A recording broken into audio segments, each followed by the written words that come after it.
Lord of the harvest, who hast brought us safely through the cold, pale blue day and to the warm fire at the small evening supper table, we give thee thanks for the bread and the cheese and the small dish of preserved damsons, for the steady country quiet of a Norfolk January evening, for the warmth of the sea coal in the grate and the steady candle upon the table, for the small company of two by my side, who have kept the dower house through the winter quarter in steady country composure and have read aloud to me each evening at the small parlour fire of the season the long quiet country pages of Cowper and Crabbe and the early chapters of Mrs. Edgeworth's new novel.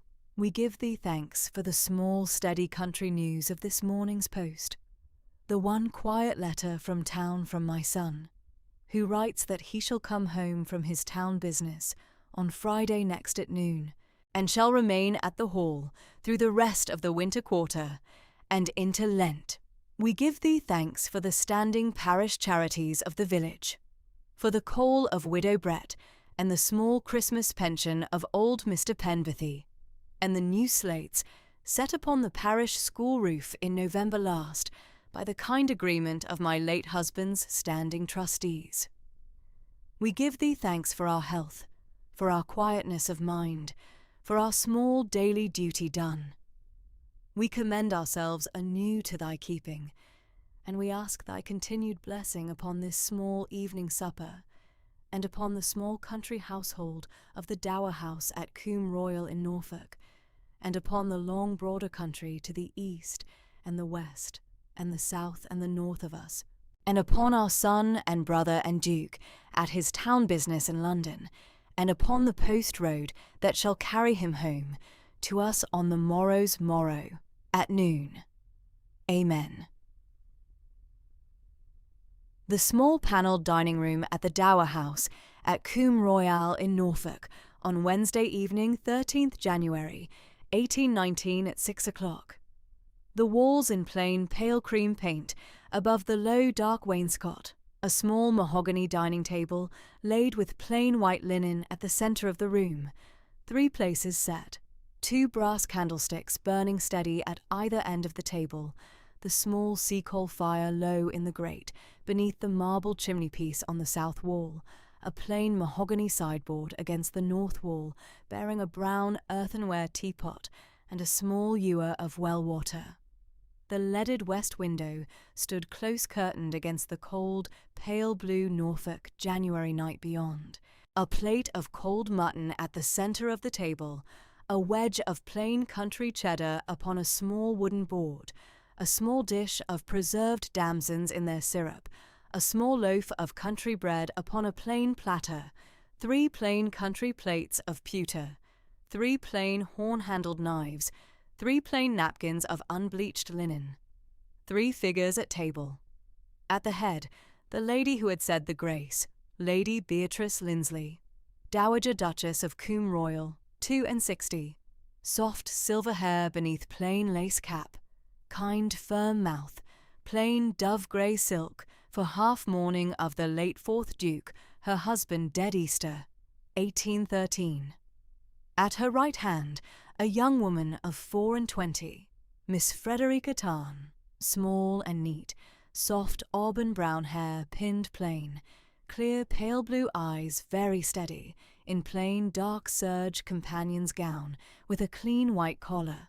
At her left hand, the housekeeper, Mrs. Pegram, 80, soft grey hair beneath plain linen cap, plain dark bombazine gown, 24 years at the Dower House, and called to the family table by the Dowager's settled standing arrangement of the winter quarter. Frederica Tarn had said her own quiet amen at the close of the grace, and had unfolded the plain linen napkin upon her dove-grey serge lap. She passed the small dish of preserved damsons in their syrup to the Dowager at the head, and the small wooden board of country cheddar to Mrs. Pegram at the left, and took her own small portion of cold mutton and a single small slice of country bread upon her pewter plate. The conversation at the table had not yet begun.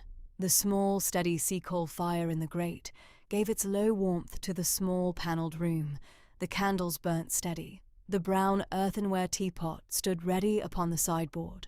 Miss Frederica Tarn was the only daughter of the late Mr. Albemarle Tarn of Tarn Court, in the parish of Bramfield, in the eastern part of the county of Suffolk, a small country gentleman of 300 a year, and a long, quiet country line back to the time of the second William. Her late father had died in the October of 1815, at the age of 61, of a long, quiet country decline of nearly 2 years' standing that had laid him down by slow country degrees at the south bedchamber of Tarn Court through the autumn before. Frederica had nursed him at the bedside through the long autumn of 1815 in the steady country composure of her late mother's family. He had died in the early grey hour before dawn of the 11th of October 1815, in the 19th year of his daughter's age, with the old country doctor Mr. Holloway at the foot of the bed, and the parish vicar of Bramfield, Reverend Frampton, at the chair beside. The Reverend Frampton, 56, white-haired country clergyman, gold-rimmed spectacles, plain black cassock, had been the late Mr. Tarn's oldest and steadiest country friend in Suffolk, and had read the burial service over him at the parish church of St. Ethelwald at Bramfield on the 15th of October following. The Tarn estate had been sold in the latter end of 1815 to settle the small standing debts of the late Mr. Tarn, which had accumulated by slow country degrees through the long quiet decline of his last 2 years.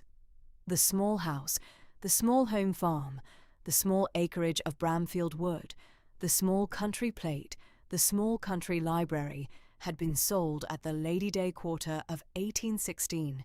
The whole had brought in £2,400. The debts had stood at £2,350.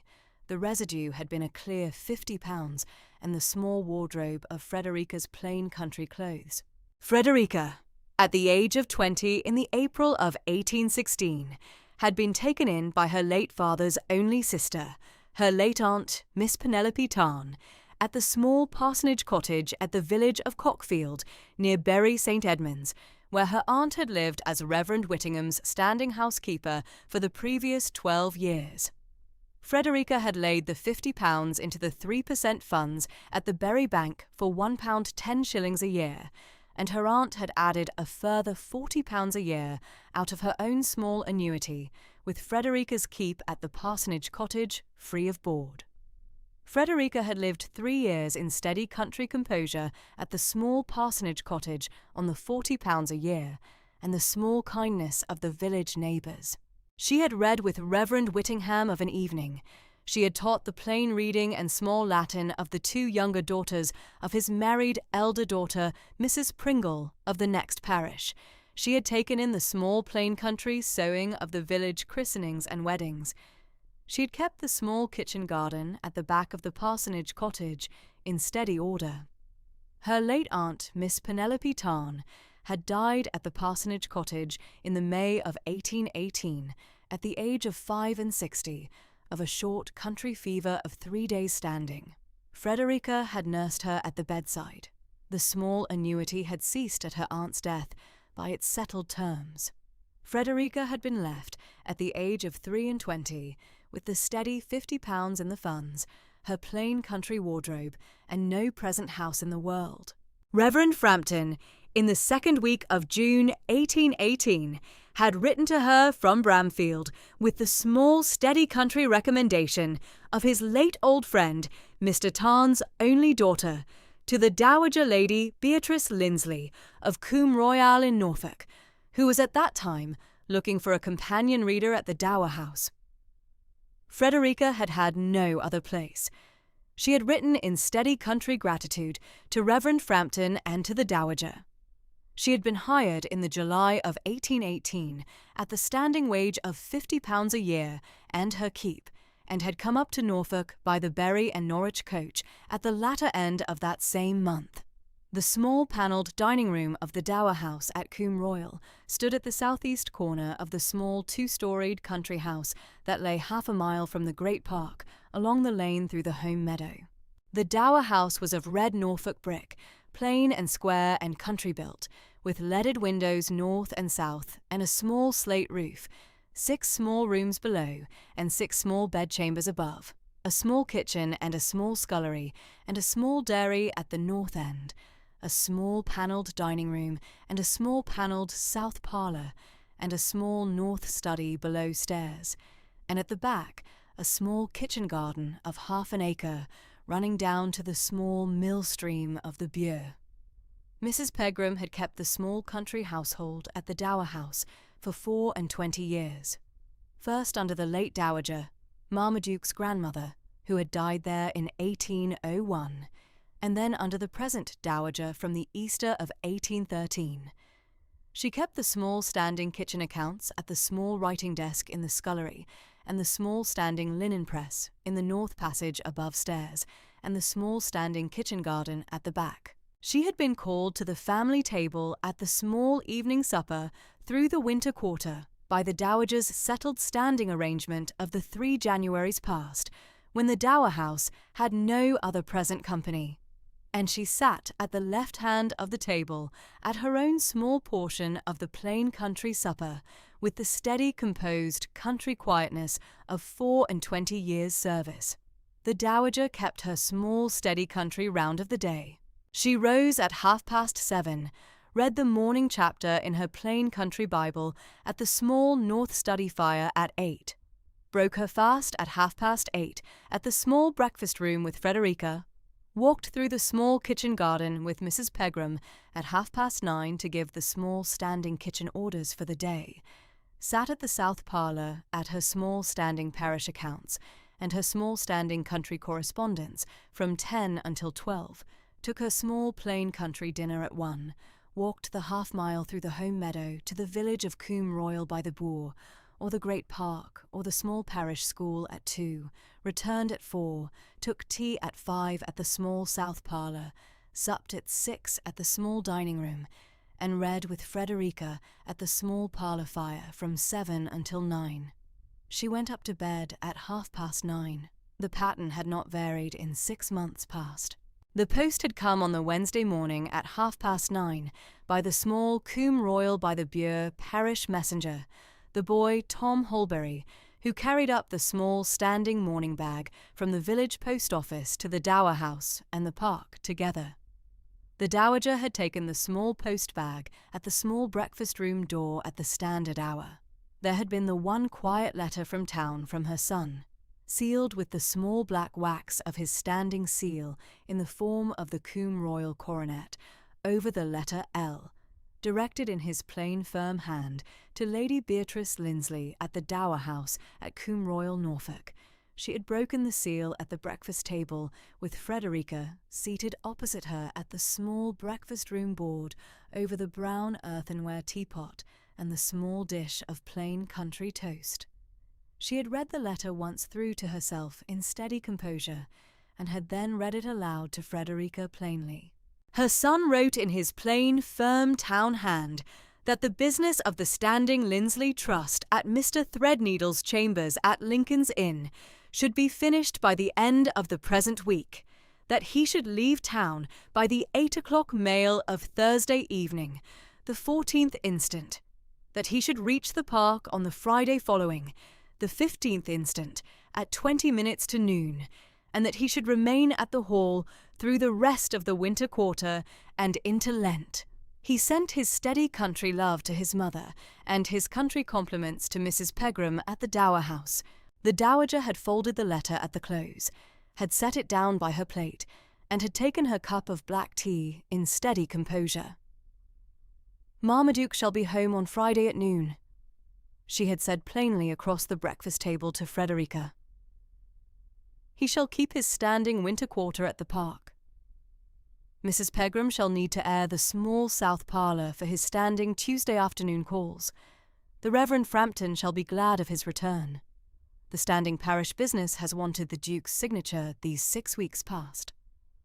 Frederica had inclined at her own breakfast plate, and had said the small, steady country word of acknowledgment, and they had taken the rest of the small breakfast in steady country composure. The supper at 6 o'clock that Wednesday evening at the small panelled dining room had begun the slow, small country talk of the Friday's coming home. The Dowager spoke in her steady country way of the standing winter pattern of her son's home quarters at the park, of his standing Saturday rides through the home covers with the headkeeper Mr. Bilton, of his standing Tuesday afternoon calls at the parish school and the small standing parish charities of the village, of his standing Sunday morning at the family pew at St. Etheldreda's, of his standing Wednesday evening at his sister Lady Susanna's at Sandford Hall over the 8 miles of country road. Frederica listened in steady country composure at the small dining table, taking her small portion of the cold mutton and the plain country cheddar in turn. "You shall meet him on Friday afternoon, my dear," the Dowager said quietly, taking the small dish of preserved damsons across the table from Frederica's hand. "He shall walk over from the park at 3 with his sister Lady Susanna and Sir Quentin Sandford, who shall come over from the hall in the morning for the family welcome. We shall receive them in the small south parlour." "Lady Beatrice," Frederica said in her plain country voice across the table, "I had not, in 6 months past, supposed I should meet his Grace upon his first afternoon at home. He has been 6 weeks delayed in town," the Dowager said. "He shall wish to call upon his mother at the first hour of his coming down. He shall find you with me. He does not, I believe, know of you." Frederica laid down the plain horn-handled knife, in steady country composure, upon the small pewter plate. "His Grace does not know of me. Lady Beatrice, I have not mentioned you in any of my fortnightly letters to town these 6 months," the Dowager said plainly. "The fault is entirely mine. I had meant to mention you in November, when the small Christmas plans were settled. I had not, in that month, known quite how to mention you. I should have done so. We shall settle that between us at the small south parlour at 3 o'clock on Friday." Frederica inclined at the table in steady country composure and said quietly, "Lady Beatrice, I shall be glad to make his Grace's acquaintance on the Friday afternoon." The Dowager took a small portion of the preserved damsons upon her pewter plate and said in her steady country way, "My dear Miss Tarn, you are the only daughter of my own girlhood friend, Mrs. Cynthia Lindsley of our own line. Your late mother and I were second cousins on the Lindsley side. Her father, old Mr. Lindsley of Lindsley House at Holborn, was first cousin to my own late father, old Sir Anselm Lindsley of Lindsley Park at Suffolk. We were brought up together at the Lindsley House in the long winter months of the 1770s. We rode in Hyde Park together at the long vacation in the years following. Your mother was the steadier of the two of us. I had been the lighter. She had kept my small country composure as girls. Lady Beatrice, she had loved your late father, Mr. Albemarle Tarn, from the May of 1789, and had not, in the next 2 years, persuaded the senior Lindsleys of his small Suffolk country gentleman's place. They had eloped at the August of 1791 from the small porch of St. George's at Hanover Square. The connection had not been kept up. I did not, in my own girlhood composure, blame your late mother for the elopement. I had been bidden by my own father not to write. I had not written. I had heard at the standing Lindsley intelligence of your own coming in the November of 1794, and of your mother's death of a long, quiet country decline in the November of 1808, and at her death I had wept a small composed country tear in the South Library at the Park. Lady Beatrice, I had not known of your late father's death until the kind letter of Reverend Frampton in the June of 1818. I had been looking for a companion reader at the Dower House since the Easter of that year. Reverend Frampton's letter had come at the right hour. I had written to you at the Cockfield parsonage in the 2nd week of June, and you had come up at the latter end of July. I had not, in the 6 months since, treated you as a paid stranger in my small country household. You have been a country cousin in reduced circumstances at my small country table, and I am glad of you." Frederica laid the plain napkin in her dove-grey serge lap and inclined at the table in steady country composure, and said quietly, "Lady Beatrice, I have been very glad of your kindness." The supper concluded at the 7:15. Mrs. Pegram cleared the small pewter plates to the scullery. The Dowager and Frederica took the small parlour fire for the reading from Cowper between 7 and 9. The Dowager went up to her bed at 9:30. The sea-coal fires in the grates of the small panelled rooms were banked for the night, and Frederica went up to her own small north wing bedchamber at the 10:15 with her small brass candlestick burning steady against the cold pale blue Norfolk January night beyond the leaded north window. The small north wing bedchamber stood at the northeast corner of the upper floor of the Dower House, small and neat, pale cream papered walls, a small canopied bed of plain oak at the south side, a small mahogany writing desk by the leaded north window, a small marble washstand at the west wall, a small plain country chest of drawers at the east wall, a small fire of sea coal banked low in the grate of the small marble chimney-piece. Frederica set the brass candlestick steady upon the small mahogany writing desk and drew the small straight-backed chair to the desk. She sat the small composed quarter of an hour at the writing desk in steady country composure. Her two plain hands folded in her dove-grey serge lap, her clear pale blue eyes lowered to the small clean blotter. She had been 6 months at the Dower House in steady country composure. She had been treated through those 6 months, as the Dowager had said this evening, as a country cousin in reduced circumstances at a small country table, and had borne the kindness with the steady country composure of her late mother's family. She had read aloud with the Dowager of an evening from Cowper and Crabbe. She had kept the small country accounts of the Dower House parlour charities with Mrs. Pegram at the small writing desk in the scullery on Saturday mornings. She had walked with the Dowager the half-mile through the home meadow to the parish school on Tuesday afternoons. The Duke of Coombe Royal, 35, the standing 4th Duke since the Easter of 1813, master of the Great Park and of the standing Lindsley Trust and of the small country charities of the village, who had been 6 weeks in town at the standing trust business at Mr. Threadneedle's at Lincoln's Inn, was to come home on Friday at 20 minutes to noon, and to call at the Dower House at 3, with his sister Lady Susanna and Sir Quintin Sandford. The Duke did not know of her. The Dowager had not, in 6 months, mentioned her name in any of her fortnightly letters to town. The Dowager had this evening, at the small dining table, said that the fault was hers. Frederica had not, in those 6 months of steady country composure, allowed herself to imagine what a Duke of 35 might be like. She did not allow herself now. She closed the small mahogany writing desk, steady at the leaded north window. She blew out the brass candlestick at the steady country composure of the 10:30 of the Wednesday night, the 13th of January, in the year of our Lord 1819. Thursday morning, the 14th of January, 1819, at the Dower House at Coombe Royal. The pale blue Norfolk winter light stood low through the leaded south windows of the small panelled south parlour at the standing 8 o'clock hour. The sea-coal fires in the grates of the small panelled rooms had been built up at 6:30 by the small daily girl Sarah Goss from the village. The small standing morning routine of the Dower House stood ready for the day's small composed preparations. Mrs. Pegram had taken her small standing kitchen orders for the day from the Dowager at the small north study fire at the standard hour of 9:30.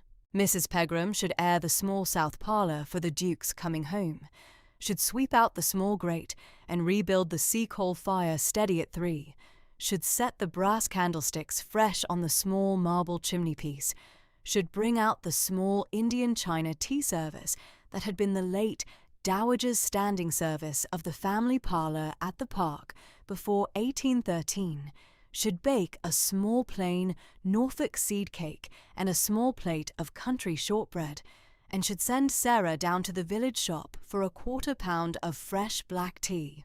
The Dowager had given the small standing kitchen orders in steady country composure as she gave the orders of any small parlour Tuesday afternoon call of the standing winter quarter. Without small particular emphasis upon her son's name, without small particular hurry of the morning, without small particular country variation of the standing morning pattern. Frederica had kept her own standing routine through the Thursday morning.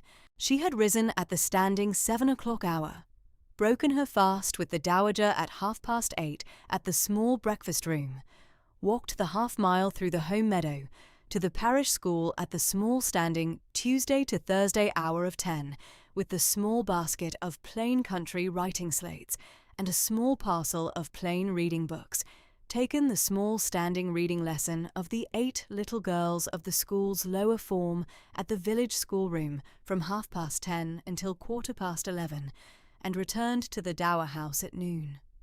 She had not, in her steady country composure of the morning, dwelt upon the Friday's coming home. She had given the small reading lesson of the 8 little girls in steady country attention, and had walked back through the home meadow at the pale Norfolk noon in the same quiet country pace as on any standing Thursday. The Dowager and Frederica took their small plain country dinner at the small breakfast room at 1. The Dowager spoke at the table of the small standing parish accounts of the December quarter that she had finished at the south parlour writing desk on the Tuesday afternoon last, of the small standing Christmas call of Widow Brett at the village, of the small Wednesday letter from Lady Susanna Sanford at the hall over the 8 miles of country road, who had written to say that she and Sir Quintin should come over on the Friday morning at 11 and dine at the park before the family welcome. Frederica took the small Thursday afternoon at the south parlour, with the Dowager from 2 until 4 at the small parlour fire. The Dowager sat at her small standing parish correspondence at the writing desk. Frederica sat at the small straight-backed chair by the fire at her plain country sewing. The half-finished hem of a small Christmas shirt for one of the village boys at the parish school. The brass candlestick burnt steady on the small mahogany. The sea-coal fire stood steady in the grate. The small Indian china tea service had been set out upon the small parlour sideboard at 4 by Mrs. Pegram, and the small parlour was ready. Tea at 5 at the south parlour, supper at 6 at the small dining room. The grace at the head of the small dining table from the Dowager, shorter on the Thursday, the standing weekday country grace of plain country, thanks for the cold mutton and the cheese and the candle. Mrs. Pegram at the left hand of the table. The reading from Cowper at the small parlour fire from 7 until 9. The Dowager up to bed at 9:30. Frederica up to her small north wing bedchamber at the 10:15 in the small brass candlestick, steady at the leaded north window. The Thursday night closed at the steady country composure of the small panelled rooms.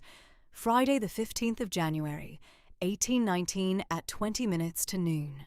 The cold, pale blue Norfolk noonlight stood low over the home park and the long beech avenue at the western approach to Coombe Royal Park.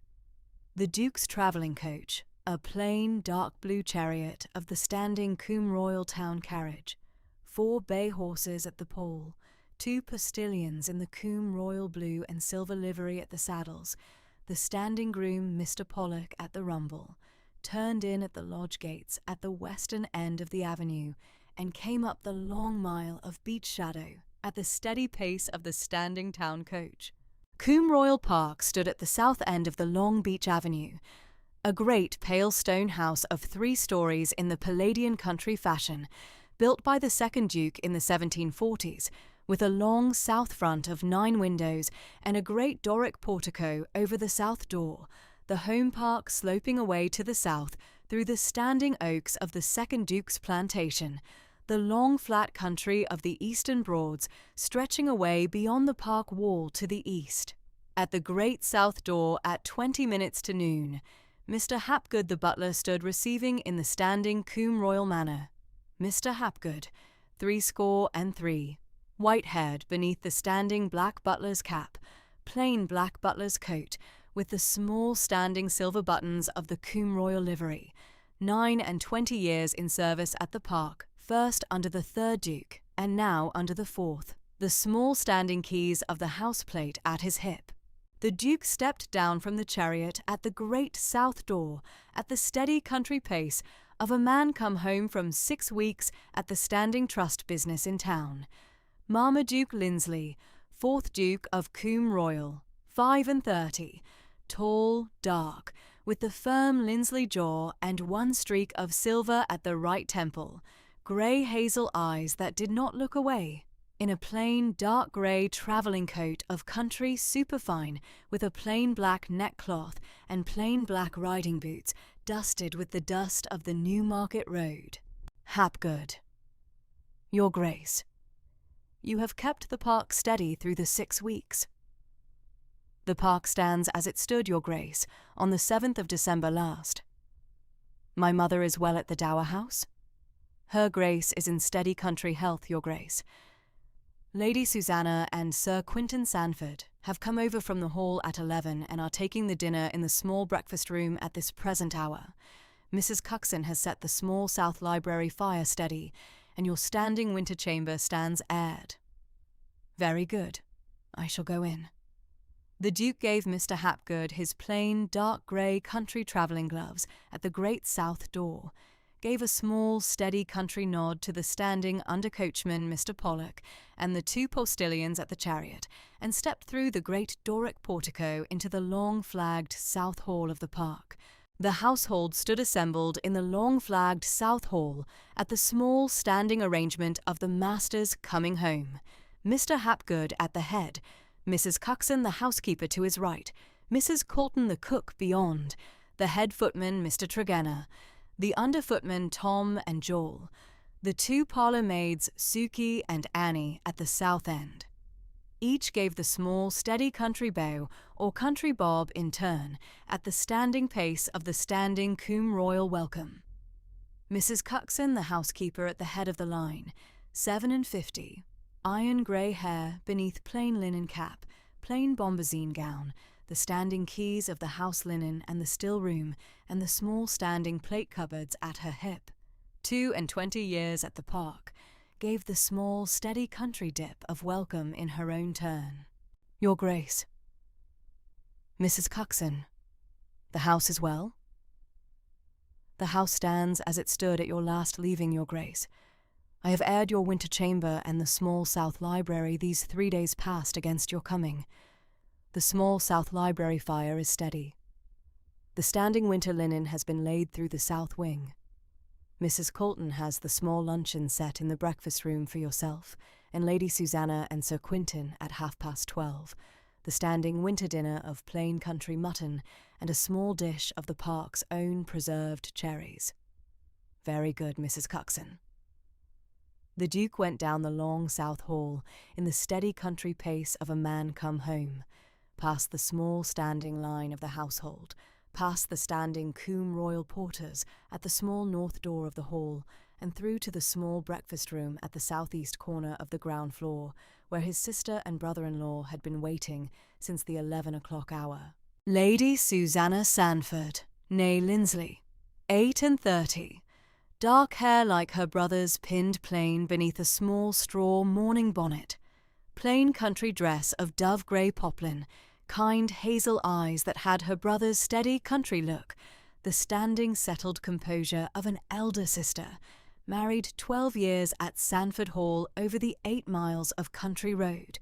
Sir Quintin Sandford, 43, stout country gentleman of moderate Norfolk acres, soft brown hair, plain dark green country coat, plain black riding boots. Susanna. Marmaduke. The mail has not made you ill of the long night. It has not. I left at 8 last evening. We changed at Newmarket at 1:30, and at Thetford at 4. We came in at the lodge gates at 20 minutes to noon. The horses stood the night well. Mother is at the Dower House. She has kept her standing pattern through the 6 weeks. Hapgood has it from Mrs. Pegram that she walks the half-mile through the home meadow to the village or the school each afternoon as it suits her. You shall walk over with us at 3. I shall. The Duke took his small standing luncheon with his sister and Sir Quentin at the small breakfast room from 12:30 until the 1:15. The plain country mutton and the small dish of preserved cherries from the home garden and a small glass of country claret from the park cellar. The conversation kept the small, steady country pattern of a brother and sister and brother-in-law who had been 6 weeks apart at the standing winter business. The small country news of Sandford Hall, the small country news of the park's home covers, the small standing Lent plans of the parish, the small standing matter of the Duke's standing winter quarter at the Hall through Lent. At the 2:15, the Duke went up to his standing winter chamber at the south wing of the upper floor to dress for the afternoon walk to the Dower House. He came down at the 2:45 in a plain country morning coat of dark blue superfine and a plain white waistcoat and plain buff country breeches and his plain black riding boots brushed clean of the Newmarket dust. At 3:00, the Duke and Lady Susanna and Sir Quentin came out of the south door of the park and walked together the half-mile through the home meadow to the Dower House, past the standing oaks of the second Duke's plantation, across the small footbridge over the small mill stream of the Bure, through the small gate in the home meadow wall and up the small gravelled drive to the Dower House at the steady country pace of a brother and sister and brother-in-law who had walked the half-mile a great many times in the standing winter quarters past. The cold, pale blue Norfolk afternoon light stood low through the leaded south windows of the small panelled south parlour at the Dower House. The sea-coal fire stood steady in the grate of the small marble chimney-piece on the west wall.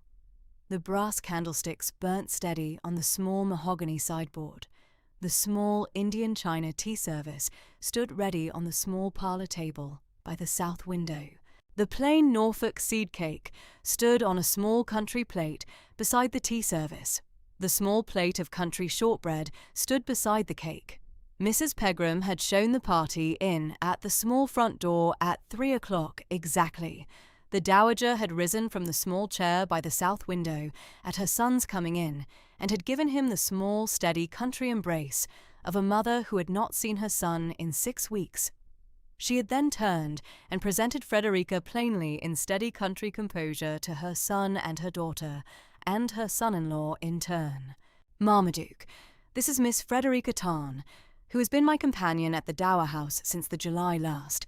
She is the only daughter of your late father's old country friend, Mr. Albemarle Tarn of Tarn Court in Suffolk, lately deceased, and the only daughter of Cynthia Lindsley of our own line, a kinswoman of yours by your late grandmother's mother's side. Susanna, Sir Quentin, Miss Tarn." Frederica inclined plainly at the small, straight-backed chair beside the south window in steady country composure. The Duke inclined deeply in his own turn, in the steady country way of a man 35, come home from 6 weeks in town, and presented in his mother's small south parlour with a young companion cousin of whom he had not known. He stood the small composed moment at the small mahogany sideboard, and gave Frederica the steady country look that did not look away. "Miss Tarn, my mother has not, in her steady country way, mentioned your name to me in any of her fortnightly letters. The fault of my not knowing of you these 6 months is entirely my own. I am very glad to make your acquaintance now. Your Grace, you do me kindness." Lady Susanna came across the small panelled parlour and took Frederica's hand in the warm, steady country way of a married woman who had taken the small country measure of the small country cousin in the first 10 seconds of acquaintance, and had found her good. She gave Frederica a small, composed, kind smile, and a small, composed, kind word of welcome to the Coombe royal country, and a small, composed, kind word for her late mother, whom she had not known, but of whom her own late grandmother had spoken with kind country recollection. Sir Quentin gave Frederica the small, steady country bow of a Norfolk country gentleman, and a small, composed, kind word of greeting in his plain country voice. They sat the small, composed hour at the small panelled south parlour, over the small Indian china tea service, and the small Norfolk seed cake, and the small plate of country shortbread by the steady sea-coal fire. The Dowager poured the tea at the small parlour table by the south window. Frederica handed the small country plates of cake and shortbread at the standing country fashion. The Duke and Lady Susanna and Sir Quentin took their small standing portions in their turn. The Duke spoke quietly at the small parlour fire in his steady country voice. He spoke of the standing trust business at Mr. Threadneedle's at Lincoln's Inn that had kept him in town the 6 weeks past, of the small standing Coombe Royal renewals of the parish charities for the year, of the small standing matter of the new church bell at St. Etheldreda's that the Reverend Frampton had been writing of through the autumn.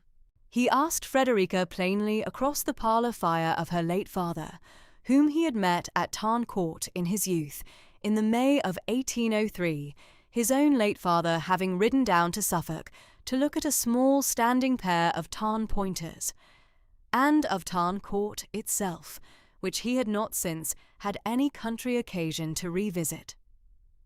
Frederica gave the small, steady country answers in her plain country voice in turn. Lady Susanna spoke warmly of Sandford Hall and the small country acquaintance of the Sandford parish over the 8 miles, and asked Frederica plainly whether she had walked the country between the Dower House and Sandford Hall, to which Frederica gave the small plain country answer that she had not been beyond the village of Coombe Royal by the Bure in the 6 months past. Lady Susanna said warmly that she should come over the 8 miles for a small Saturday morning call at Sandford Hall in the first warm week of the spring. The party rose at the 3:45. The Duke inclined deeply at the small panelled south parlour at his leave-taking, to his mother first in the steady country way of a son, to Frederica second in the steady country way of a Duke 35 newly acquainted with a country cousin in his mother's house. Lady Susanna took Frederica's hand at the small straight-backed chair by the south window once more, at her leave-taking, and said warmly that she should write to Frederica from Sandford Hall in the steady country way of an elder country cousin. Sir Quentin gave the small steady country bow of his leave-taking. They went out at 4 exactly at the small front door of the Dower House. Mrs. Pegram stood ready at the small flagged front hall and saw them out. The Duke and Lady Susanna and Sir Quentin walked back across the small gravelled drive, through the small gate in the home meadow wall, across the small footbridge over the small mill stream of the Bure, up the small flagged path through the home meadow, and up to the south door of the park at the steady country pace at which they had come. The cold, pale blue Norfolk January afternoon light stood low over the home meadow. The small standing rooks of the second Duke's plantation rose at the small composed home flight at the close of the afternoon. The supper at 6 o'clock that Friday evening at the small panelled dining room of the Dower House, the brass candlesticks burnt steady at either end of the small mahogany dining table. The sea-coal fire stood low and steady in the grate, the plate of cold mutton, the wedge of country cheddar, the small dish of preserved damsons, the small loaf of country bread. 3 figures at table, the Dowager at the head, Frederica at her right, Mrs. Pegram at her left. The Dowager said the small standing weekday country grace at the head of the table at the standing country pace. The amen of the 3 at the close was the small steady country amen of a small composed country household at the close of a small composed country day. She set down the plain napkin in her dove-grey silk lap. She took the small portion of the cold mutton upon her pewter plate. She did not, at the first small moment of the supper, speak. She took the small portion of the country cheddar upon her plate. She took the small spoonful of the preserved damsons. She set her plain horn-handled knife steady upon the pewter at the side. She raised her steady country eyes to Frederica, at her right hand, across the small dining table. "My dear Miss Tarn, my son had not, in his town business, expected you. I had not, in my country way, mentioned you to him. The fault of the small surprise of this afternoon is entirely my own. I should have mentioned you in November. I had not, having known your mother in our girlhood, known how to mention you without seeming to press a kinship upon a son who had not asked for one. I beg your pardon. Frederica laid the plain napkin in her dove-grey serge lap. She set her plain horn-handled knife steady upon the pewter at the side. She raised her clear, pale blue eyes to the Dowager at the head of the table in steady country composure. Lady Beatrice, you have not pressed any kinship upon me. I shall not, in steady country fashion, allow that you have pressed it upon him. The Dowager inclined plainly at the head of the small dining table in steady country composure. Mrs. Pegram, at the left hand of the table, sat in the steady, composed country quietness of 24 years' service, and gave no small particular country word. The three took the small, composed remainder of the supper in the steady country composure of the small panelled dining room, the plain mutton, the plain cheddar, the small preserved damsons, the plain country bread.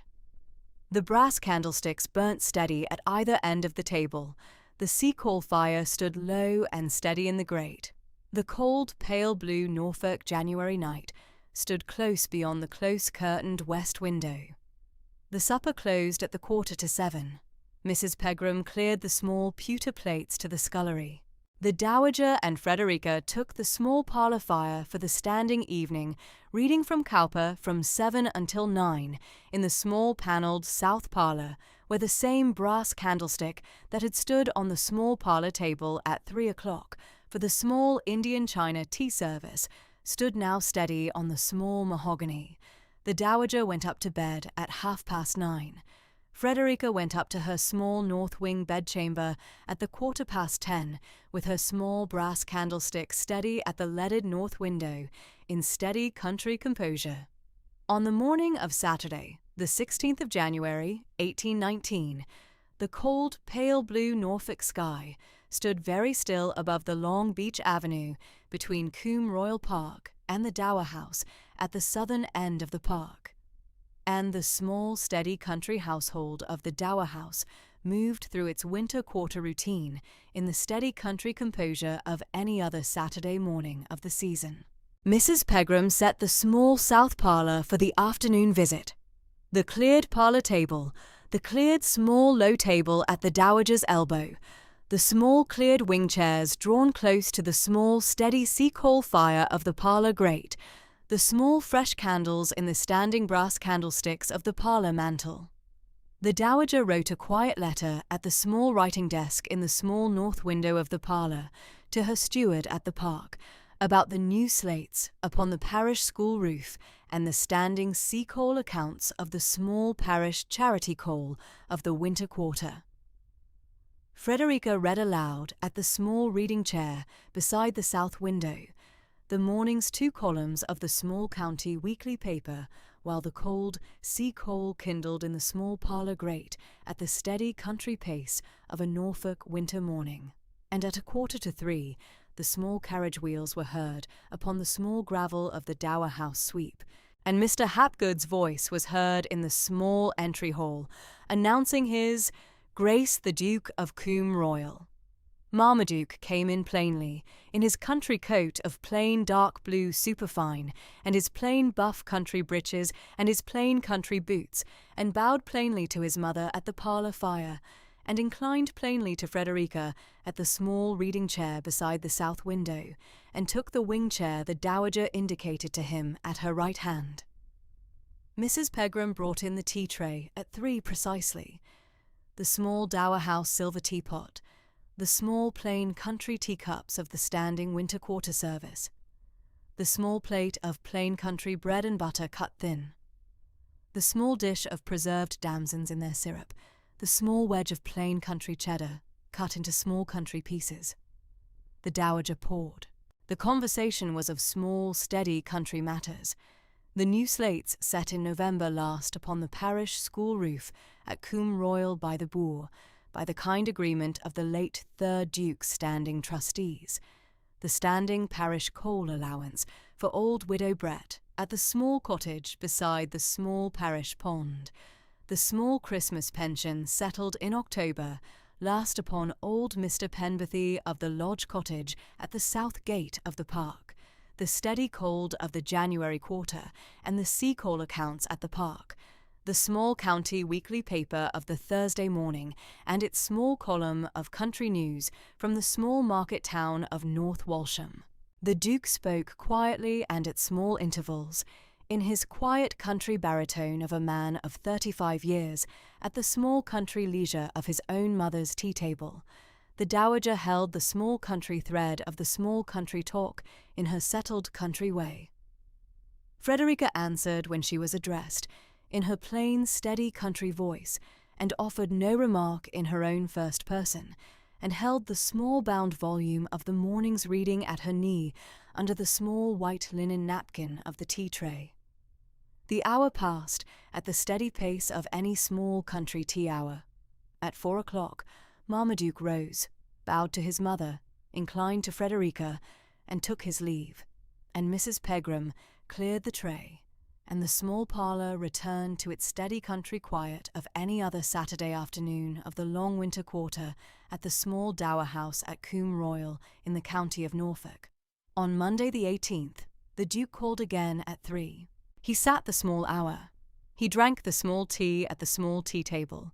He spoke quietly of the parish coal subscription, standing at £52 the quarter, and of a small country letter from his sister at Sandford Hall, and of the steady country state of the small county bridge over the Bure at the south end of the parish. On Wednesday the 20th, he called again at 3. On Friday the 22nd, he called again. By the end of the week, the small Dower House household had, in steady country composure, come to expect his small country carriage at the small gravel sweep every other afternoon at 2:45, and Mrs. Pegram had come to lay the small tea-tray at 3 precisely upon the cleared parlour table, without any further word from her mistress. The Dowager remarked nothing upon the small new routine. Frederica remarked nothing upon it within herself. The small country quiet of the small Dower House parlour absorbed the small new visiting hour as it had absorbed any other small standing duty of the season, the small daily hour of aloud reading at 9:30 in the morning, the small daily hour of letter writing at 11, the small daily hour of the parish coal papers at noon, the small daily hour of the kitchen accounts at 2. And at the end of the small new visiting hour, the Duke rose, bowed plainly to his mother, inclined plainly to Frederica, and took his leave at 4, and the small country quiet returned to the small south parlour fire. By the end of January, the small reading circle of the Dower House south parlour had settled into its winter quarter shape. At 3, the Duke arrived. At 3:15, the tea-tray was cleared. At 3:30, Frederica took up the small bound volume from the low table at the Dowager's elbow and read aloud in her plain, steady country voice the standing pages of the season. They were reading, that quarter, Cowper's Task, the long, quiet pages of the second book, the steady country meditation on the winter walk and the small village stillness, and Crabbe's Tales of the Hall, which the Dowager had ordered down from town in November last, and which the small circle had been reading at the rate of 1 tale a week since Twelfth Night, and the early chapters of Mrs. Edgeworth's new novel, which the Dowager had ordered down at the New Year, and which Frederica had begun on the second Saturday of the month. The Duke listened quietly in the wing-chair opposite the Dowager. The Dowager set her embroidery frame at her knee, and listened with her head a little inclined. Frederica read in her plain, steady country voice, without theatrical inflection, in the manner of the country parsonage in which she had learned aloud reading at her late aunt's small Suffolk hearth. Mrs. Cuxon sometimes accompanied the Duke from the park with the standing parish coal papers for the Dowager's standing trusteeship signature, and sat in steady country composure at the small chair by the parlour door, while the Dowager applied her seal in the small black wax of the standing parish trusteeship of the late third Duke, and bore the signed papers back to the park at the end of the small visiting hour, and was offered, by the Dowager's settled standing arrangement, a small cup of tea in the small housekeeper's room of Mrs. Pegram at the back of the small dower house before her return up the long beech avenue to the park. The two housekeepers of the small estate had known each other 31 years. Mrs. Pegram had been laundry maid at the park in the small spring of 1788, when Mrs. Cuxon had come as the under-housemaid of the late 3rd Duke's standing household, and the small country courtesy between Mrs. Pegram and Mrs. Cuxon was settled and steady, and required no fresh negotiation in the small winter quarter of 1819. They took their small cup of tea in steady country quiet. They spoke of the small country news of the small park kitchen, of the standing sea coal accounts, of the small standing parish coal allowance for old widow Brett, of the steady small country state of old Mr. Penberthy at the lodge cottage. At the end of the small cup, Mrs. Cuxon rose, took up the signed papers, and walked back the half-mile up the long beech avenue to Coombe Royal Park in the cold, pale blue afternoon at the steady country pace of a housekeeper of 27 years' service at the Lindsley seat. In the first week of February, the cold of the long January quarter began to break a little, and on the Saturday afternoon of the 6th, a small, bright, cold afternoon, with a thin, pale blue sky, and the small, steady country sun upon the south wall of the Dower House garden, the Duke proposed, at the end of the small tea hour, that the three of them should walk a little in the garden before he took his leave. The Dowager declined, in her settled country way. The small cold of the south parlour fire was easier upon her than the small cold of the garden path, but Frederica should certainly walk with him, she said, if she wished, with Mrs. Pegram 3 paces behind. Frederica inclined plainly, fetched her plain dark serge pelisse and her plain bonnet from the small hall closet, and went out at his side into the small Saturday afternoon sun. The Dower House garden was a small enclosed country garden of perhaps half an acre, bounded on the east by the brick wall of the kitchen garden, and on the west by the low yew hedge of the south lawn, with a small gravel path running the length of the south border under the espaliered pear trees that the late 3rd Duke had set against the south wall in 1786. The Duke walked at her left hand at the steady country pace of a man at country leisure. Mrs. Pegram walked 3 paces behind in plain, steady country composure. The small cold breath of the early February afternoon hung pale in the small, still air.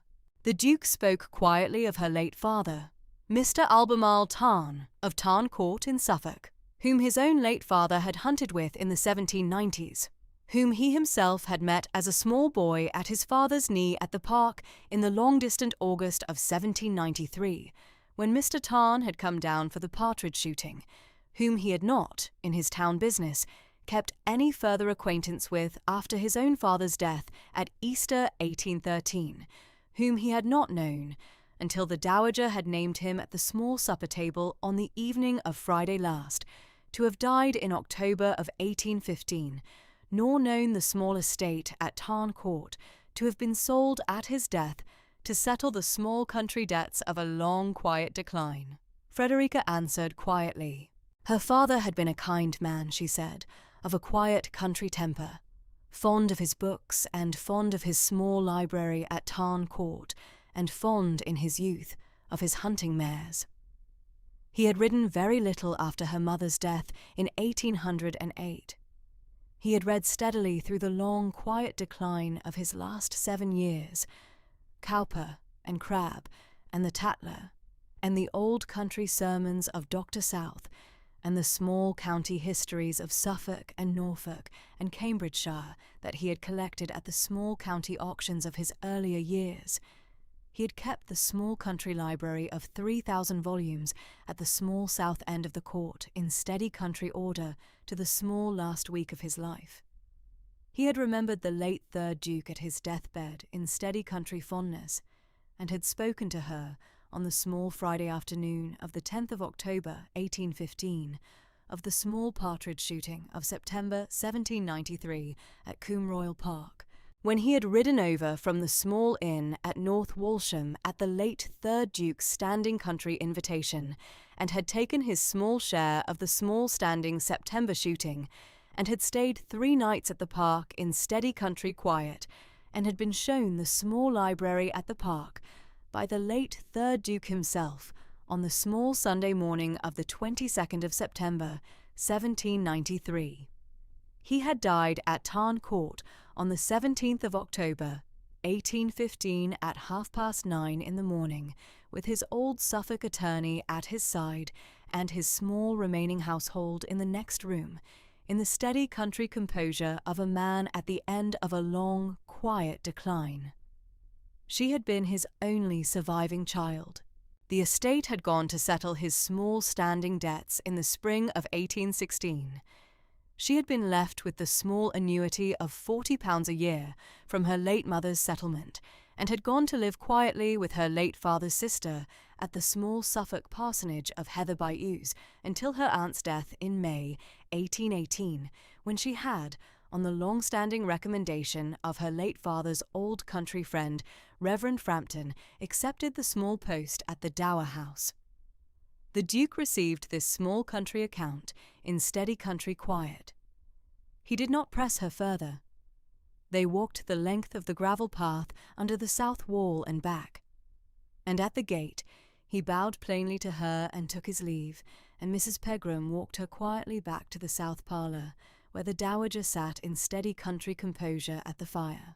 By the middle of February, the small Saturday afternoon walk had settled into its place beside the small every other day tea hour, and at about the same time the small every other day visiting hour quietly extended itself, without any particular declaration from any party, into a small daily 3 o'clock call. The Duke came at 3 on Monday the 8th, on Tuesday the 9th, on Wednesday the 10th, on Thursday the 11th, on Friday the 12th, on Saturday the 13th. The small tea tray was laid by Mrs. Pegram upon the small parlour table at 3 precisely. The small bound volume of the standing winter reading was taken up at 3:30 from the low table at the Dowager's elbow. The small steady country hour passed in steady country composure at the small south parlour fire. The Duke bowed to his mother and inclined to Frederica, and took his leave at 4. On Wednesdays, Lady Susanna rode over from Sandford Hall, the 8 miles across the small country lanes of the Norfolk Broads, on her steady country mare, with her plain country groom at her left hand, and arrived at the small Dower House gate at 2:45 in her plain dark green country habit, and sat the small reading hour beside her mother at the parlour fire in the small wing chair Mrs. Pegram drew up at her left hand, and took the small tea at 3 precisely, and listened with her head a little inclined to the small Wednesday pages of Crabbe or of Edgeworth, and remarked in steady country composure upon the small steady country news of Sandford Hall,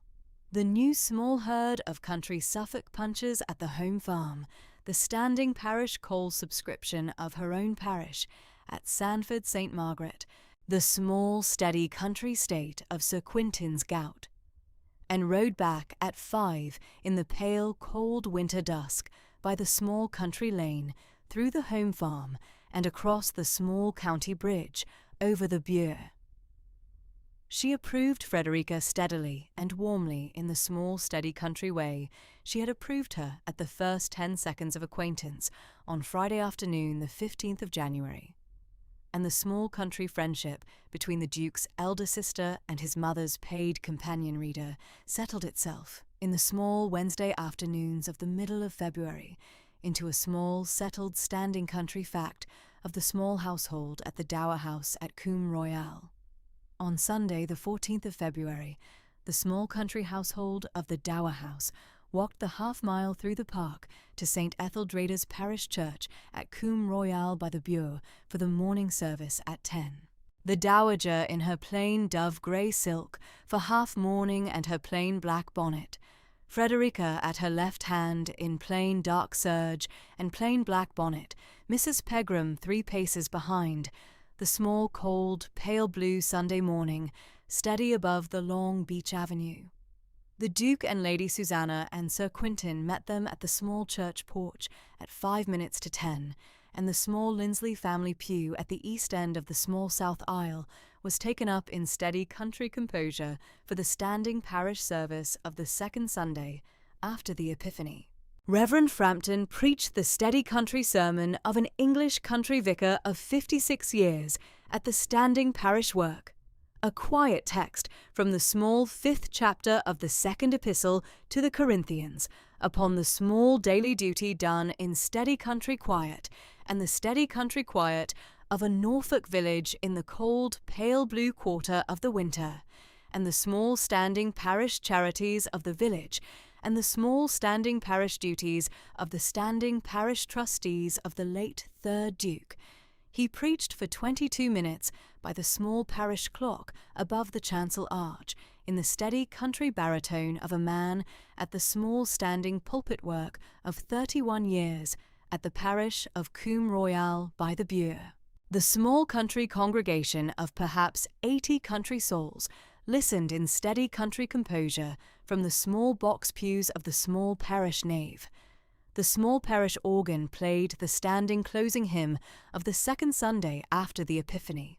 The small parish clerk read the standing closing collect in his steady country voice, and at 11:30 the small church door opened upon the cold, pale blue Sunday noon, and the small country congregation took its leave of the small church porch in steady country composure of the standing parish Sunday. The Duke offered his mother his arm. Frederica walked at her right hand. Mrs. Pegram walked 3 paces behind.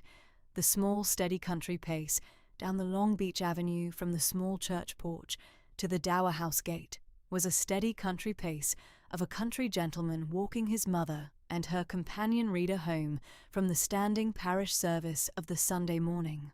They spoke quietly of the sermon, of the small parish school roof, of the small standing parish coal allowance for old widow Brett, of a small country letter from Sandford Hall. The Duke did not, in the half-mile of the walk from the porch to the gate, press any further matter upon his mother or upon Frederica. The small Sunday morning sun lay pale upon the long beech avenue, the small country quiet held.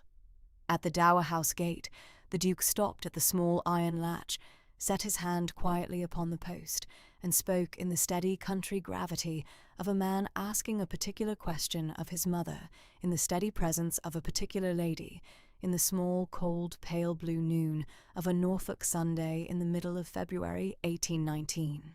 "Mother, may I be permitted to ask Miss Tarn, with your standing approval, a particular question at 3 o'clock on Saturday next, in the small south parlour of the Dower House, with you and Lady Susanna present?" The Dowager set her gloved hand upon his sleeve in steady country composure. She did not, in the small, cold, pale blue noon at the Dower House gate, look at Frederica. She looked steadily at her son. "Marmaduke, you may." Frederica stood at the Dowager's right hand at the small iron latch in steady country composure. She did not look down. She did not, in the small, cold, pale blue noon of the Sunday at the Dower House gate, allow herself to look down.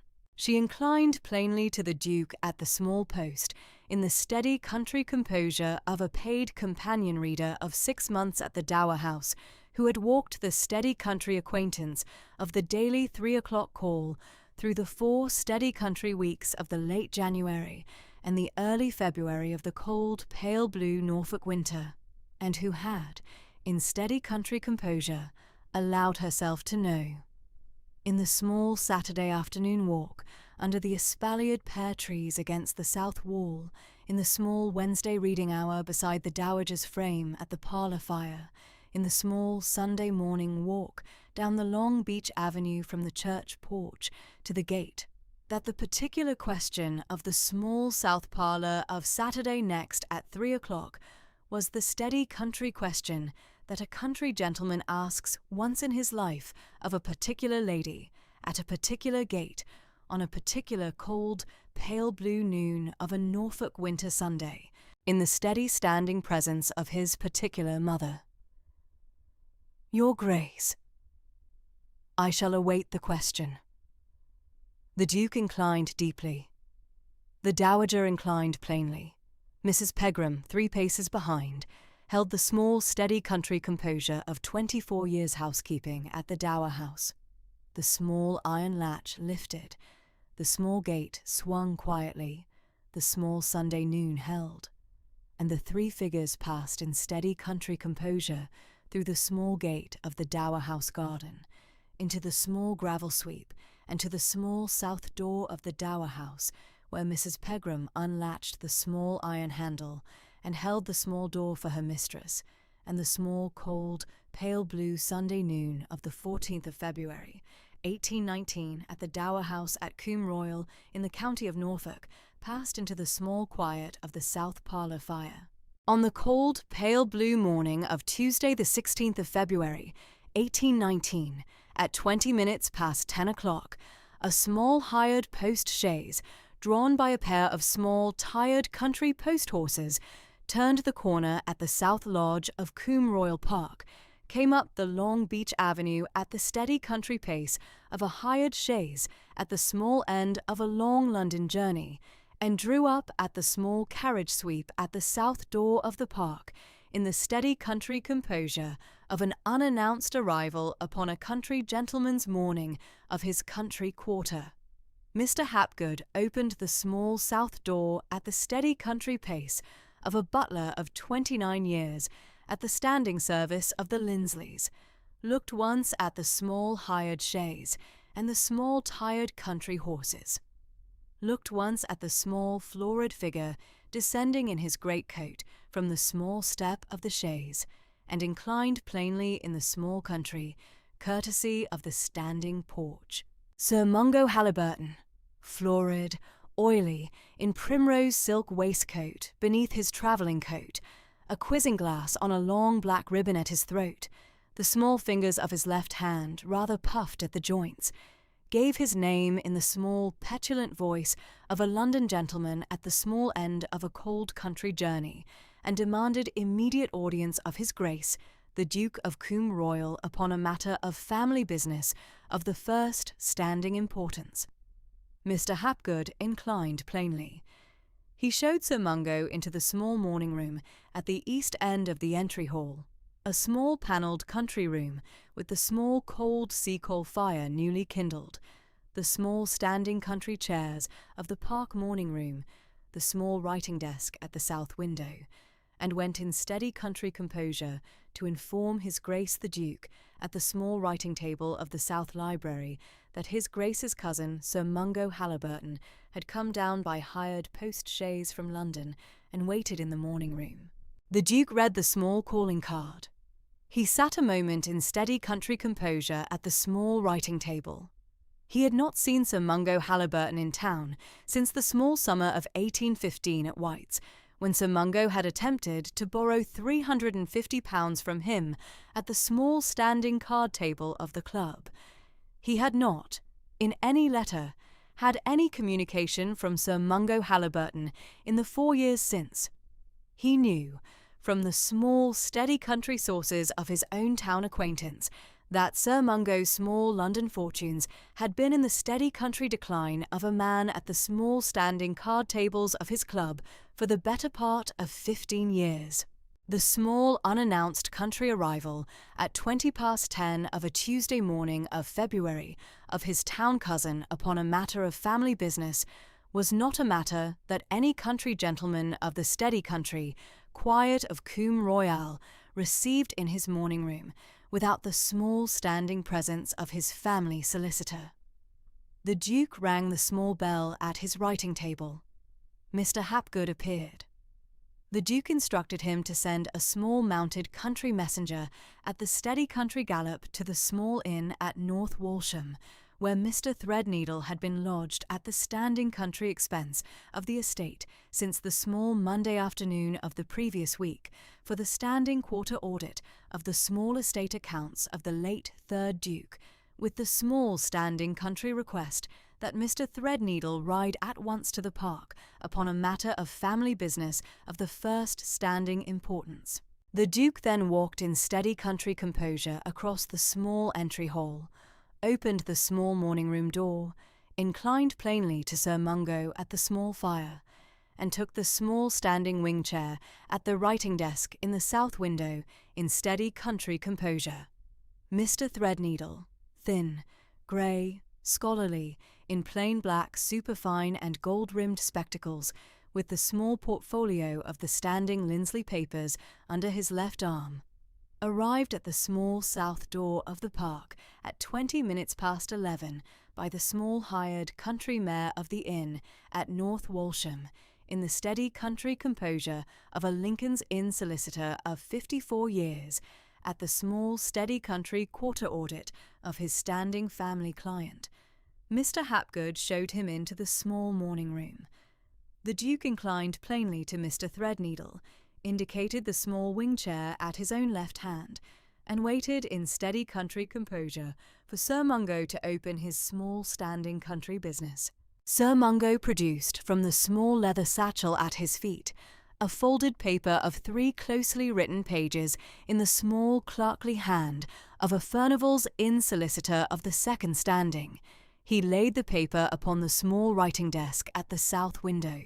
He cleared his throat in the small petulant manner of a London gentleman at the small standing card tables of his club for 15 years. He stated his small standing country case in the small petulant phrasing of his own Furnival's Inn solicitor. The Dower House annuity arrangement, he said, was improper. The Dowager's widow's portion of £8,000, settled at her marriage in 1788, had been by the small-standing Lindsley settlement of the 3rd Duke placed into her own absolute disposition rather than into the standing Lindsley Male Line Trust. This was, his Furnival's Inn solicitor advised, a small-standing irregularity of the small-standing settlement, and the £8,000 ought, in equity, to be drawn back into the Male Line Trust. And Sir Mungo, as the nearest standing Lindsley cousin of the male line after the Duke's own person and the Duke's own, not yet born, male issue, had the standing equitable interest in the small standing matter. He laid out the small standing country claim in the small petulant voice of a London gentleman at the small end of his own small standing London resources. Mr. Threadneedle, in steady country composure, took up the folded paper, opened it at the small writing desk in the south window, and read it through in the small scholarly silence of a solicitor of 54 years. Mr. Threadneedle then rose, took from his small portfolio the small standing parchment of the 1788 marriage settlement of the 3rd Duke of Combe Royal and Lady Beatrice Vivian of Halliburton, and laid the small parchment upon the small writing desk at the south window in steady country composure. He read aloud the small standing 12th article of the small standing settlement in his steady country solicitor's voice. The article ran that the said sum of £8,000 sterling, being the small marriage portion of the said Lady Beatrice Vivian, brought into the said marriage by her father the late Lord Halliburton, was, by the express standing direction of the said 3rd Duke, at the small standing date of the said marriage, settled into the absolute and personal disposition of the said Lady Beatrice Lindsley, Duchess of Combe Royal, for her sole and several use during her natural life, and at her free disposition, by will at her death. The small dower house at Combe Royal, standing as her settled residence for life, with all the small standing parish rents of the small parish trusteeship of the standing parish charity coal, and the small parish school, and the small parish pension fund of the village of Combe Royal by the Bure, with the small standing parish trusteeship of the said charity coal and school and pension fund. The small standing 12th article had been signed by the late 3rd Duke in his own hand at the small library writing table of the park on the small Monday afternoon of the 17th of November, 1788. Witnessed by the small standing country attorney of the Linsleys of the small standing country firm of Threadneedle and Calthorpe of Lincoln's Inn, Mr. Threadneedle's own late father, and by the standing country steward of the park. The small standing 12th article was, Mr. Threadneedle read aloud at the small standing pace of his own steady country voice, the small standing equity of the case. The small standing Furnival's in objection had no standing in any small standing court of equity in the kingdom. The small standing £8,000 had been at the small absolute personal disposition of the Dowager for 31 years, and remained so. Sir Mungo had no claim. Mr. Threadneedle laid the small parchment quietly upon the small writing desk, folded the small Furnival's Inn paper, and inclined plainly to the Duke at the wing chair.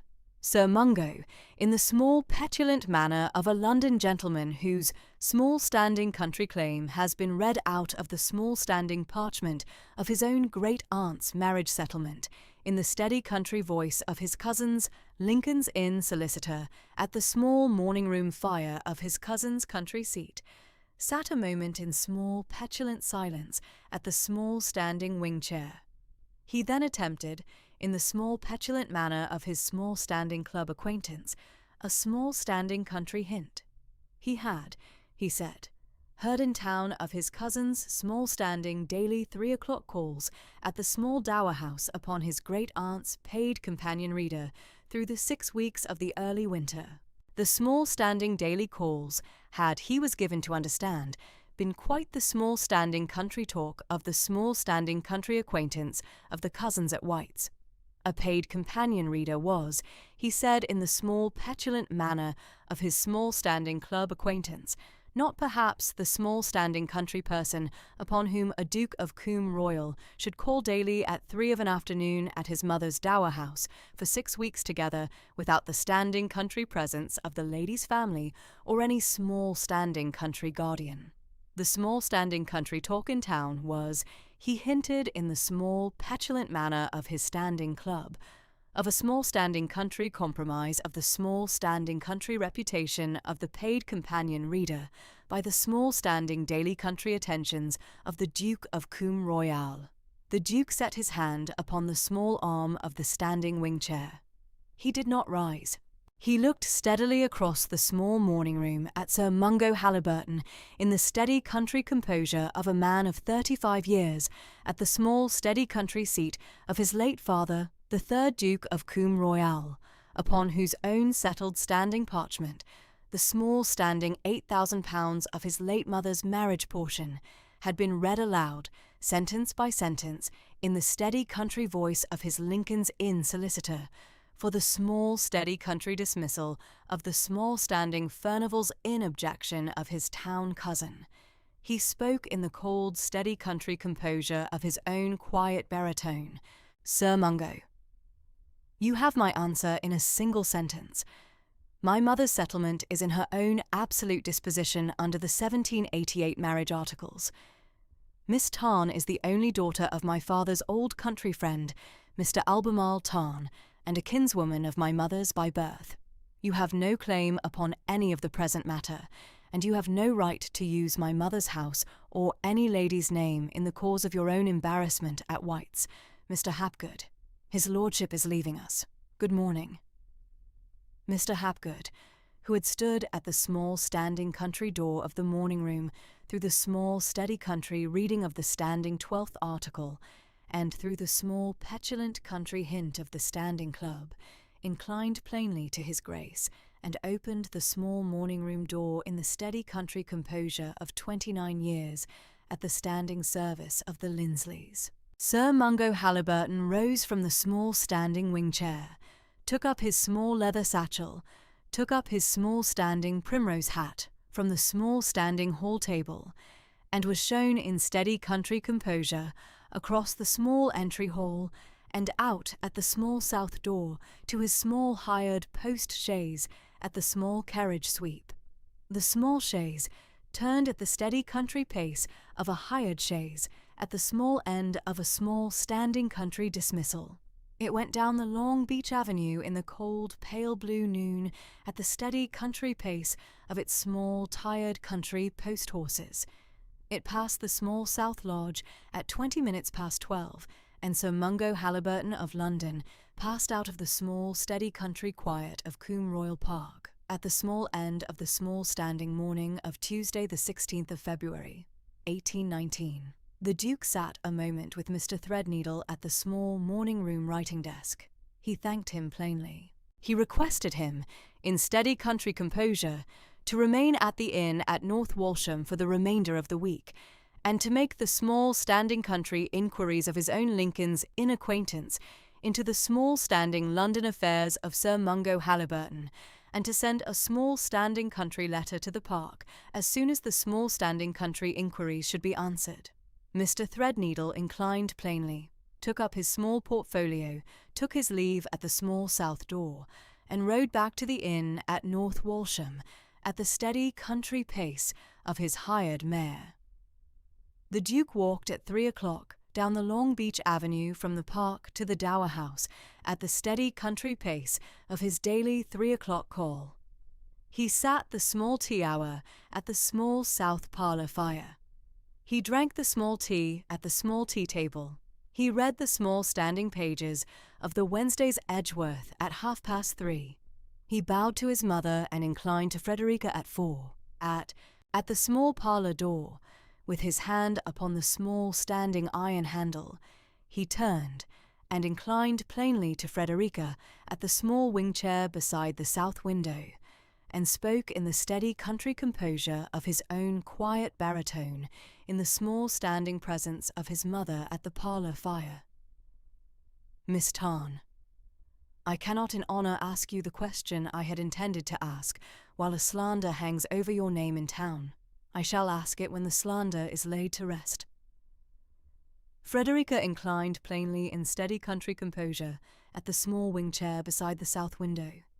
She did not look down. She answered in her plain, steady country voice in the small standing presence of the Dowager at the parlour fire, in the steady country composure of a paid companion reader of 7 months at the small Dower House at Coombe Royal, who had been told by the Duke of Coombe Royal at the small Dower House gate on the cold, pale blue Sunday noon of the 14th of February, that he should ask her, at 3 o'clock on Saturday next, in the small south parlour of the Dower House, a particular question of the steady country gravity of a country gentleman at a particular gate, on a particular cold, pale blue noon of a Norfolk winter Sunday, and who had been told now, at the small parlour door at 4 o'clock on Tuesday the 16th of February, that the small standing question of the small Saturday afternoon should be postponed until the small standing London slander of the small standing town, cousin, should be laid to rest. Your Grace, I shall wait. The Duke inclined plainly. He took up his small standing country hat from the small standing hall table, took his small standing country gloves from the small Hapgood-shaped silver salver, took his leave at the small Dower House door at 4 precisely, and walked back at the steady country pace of a country gentleman of the standing country quarter up the long beech avenue to the Park. The small south parlour returned to its small steady country, quiet of any other Tuesday evening of the small standing winter quarter at the small Dower House at Coombe Royal in the county of Norfolk. The Duke continued his daily 3 o'clock calls through the small steady country days of the week that followed. On Wednesday the 17th he came at 3. On Thursday the 18th he came at 3. On Friday the 19th he came at 3. The small standing tea tray was laid. The small standing reading pages were taken up. The small steady country hour passed. The Duke bowed to his mother and inclined to Frederica and took his leave at 4. He did not, in any small standing country sentence of the small steady country tea hour, refer to the small standing country interview of the small Tuesday morning. The Dowager did not, in any small standing country sentence of the small steady country tea hour, refer to the small standing country interview of the small Tuesday morning. Frederica did not, in any small standing country sentence of her own first person, refer to the small standing country interview of the small Tuesday morning. The small steady country quiet of the small Dower House South Parlour absorbed the small standing London slander as it had absorbed any other small standing duty of the small country season, and at the end of the small standing tea hour the Duke bowed and inclined and took his leave at 4, and the small steady country quiet returned to the small south parlour fire. On the small Saturday afternoon of the 20th of February, the Dowager sat with Frederica at the small Saturday supper table at 6 o'clock. The small supper was laid by Mrs. Pegram upon the small mahogany dining table. The small plate of cold mutton, the small wedge of plain country cheddar, the small dish of preserved damsons in their syrup, the small brown earthenware teapot beside the lady at the head. The Dowager said the small standing grace of the small standing Saturday supper. She then spoke, in the steady country composure of her own settled country voice, in the small candlelight of the small standing brass candlesticks of the small Dower House dining table. The small standing London slander, she said, should be laid to rest within the month.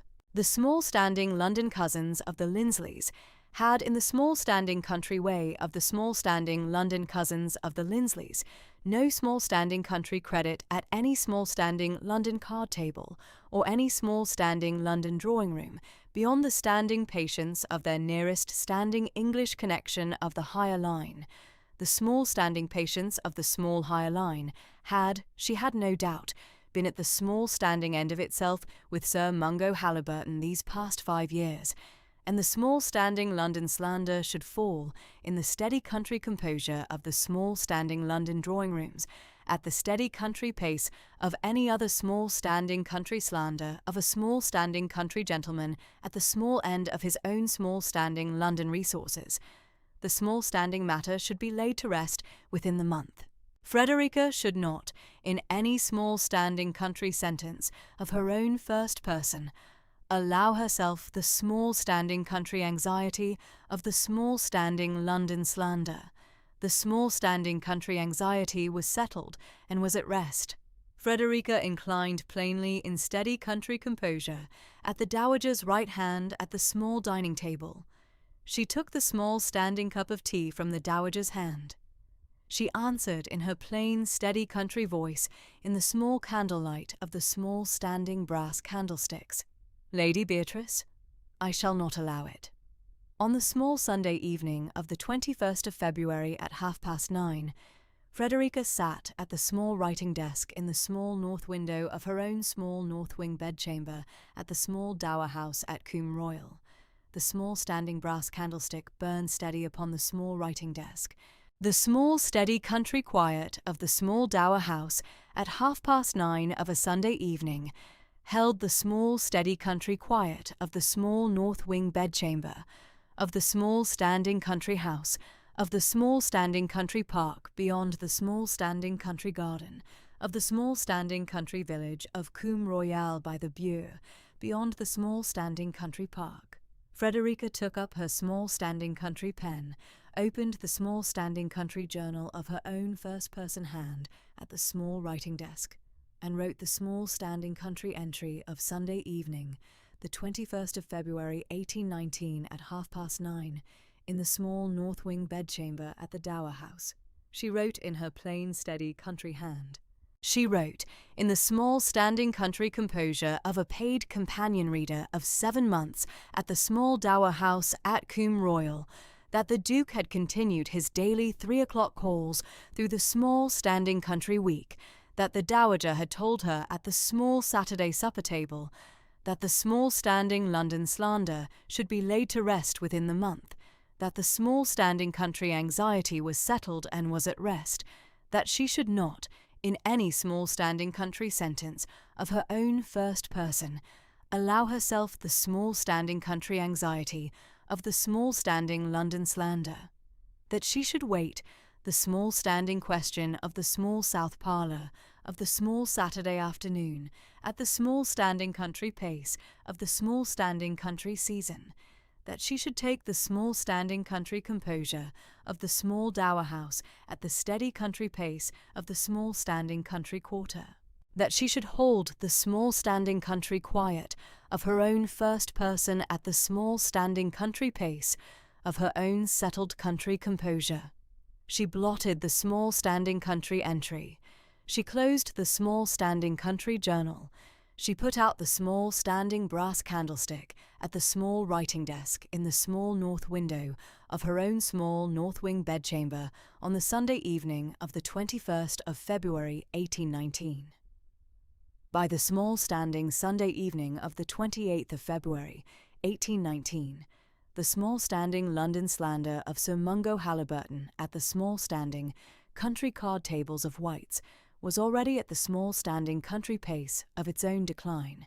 Sir Mungo had been telling the story in the small petulant manner of a London gentleman at the small end of his small standing London resources, at the small standing supper table of the club through the second week of February and the third, that the Duke of Combe Royal had been calling daily at 3 at the small dower house upon his mother's paid companion reader, that the small standing daily call was the small standing country compromise of the small standing country reputation of the paid companion reader, that the small standing Lindsley settlement of 1788 was improper. The small standing country company of the small standing club listened in the small standing country manner of the small standing club to the small standing country grievance of a small standing club member of 15 years' decline. They listened the first week. They listened the second. By the third week, they had begun, in the small steady country manner of the small standing club, to absent themselves from the small standing supper table, when Sir Mungo took up the small standing country grievance again. Lady Susanna, having received from her brother by the small steady country messenger of Tuesday the 23rd of February, the small standing country account of the small Tuesday morning interview at the Park Morning Room, had on the small Wednesday afternoon of the 24th ridden over to the small dower house at the steady country pace of her own settled country composure, taken the small standing tea hour with her mother and Frederica at the small south parlour fire, and announced at the small standing parlour door at 4 o'clock that she should go up to town on the Monday following, Monday the 1st of March, for a small standing fortnight of the small standing country town visits of her own small standing London acquaintance in the small standing country composure of an elder sister of the Duke of Combe Royal, at the small standing country dismissal of the small standing London slander of a small standing town cousin. Lady Susanna went up to town on Monday the 1st of March in her own small standing country travelling coach, with her plain country maid at the small standing maid's place, and Sir Quintin at her small standing right hand. They took up small standing country lodgings at the small standing country house in Half Moon Street of Sir Quintin's late aunt, in the steady country composure of a country baronet and his lady, at the small standing fortnight of small standing country town visits. On the small Tuesday afternoon of the 2nd of March, Lady Susanna called at Lady Sefton's small standing town drawing room in Berkeley Square at 3 o'clock. She sat the small standing country tea hour at Lady Sefton's small wing chair.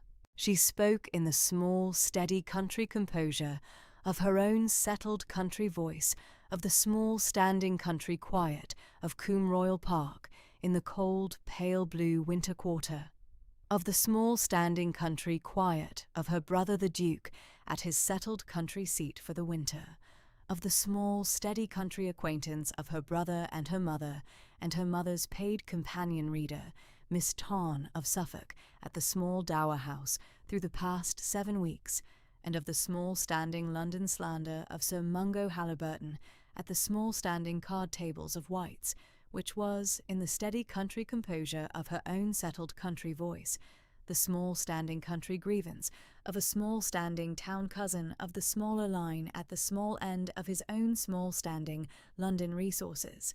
Lady Sefton inclined plainly.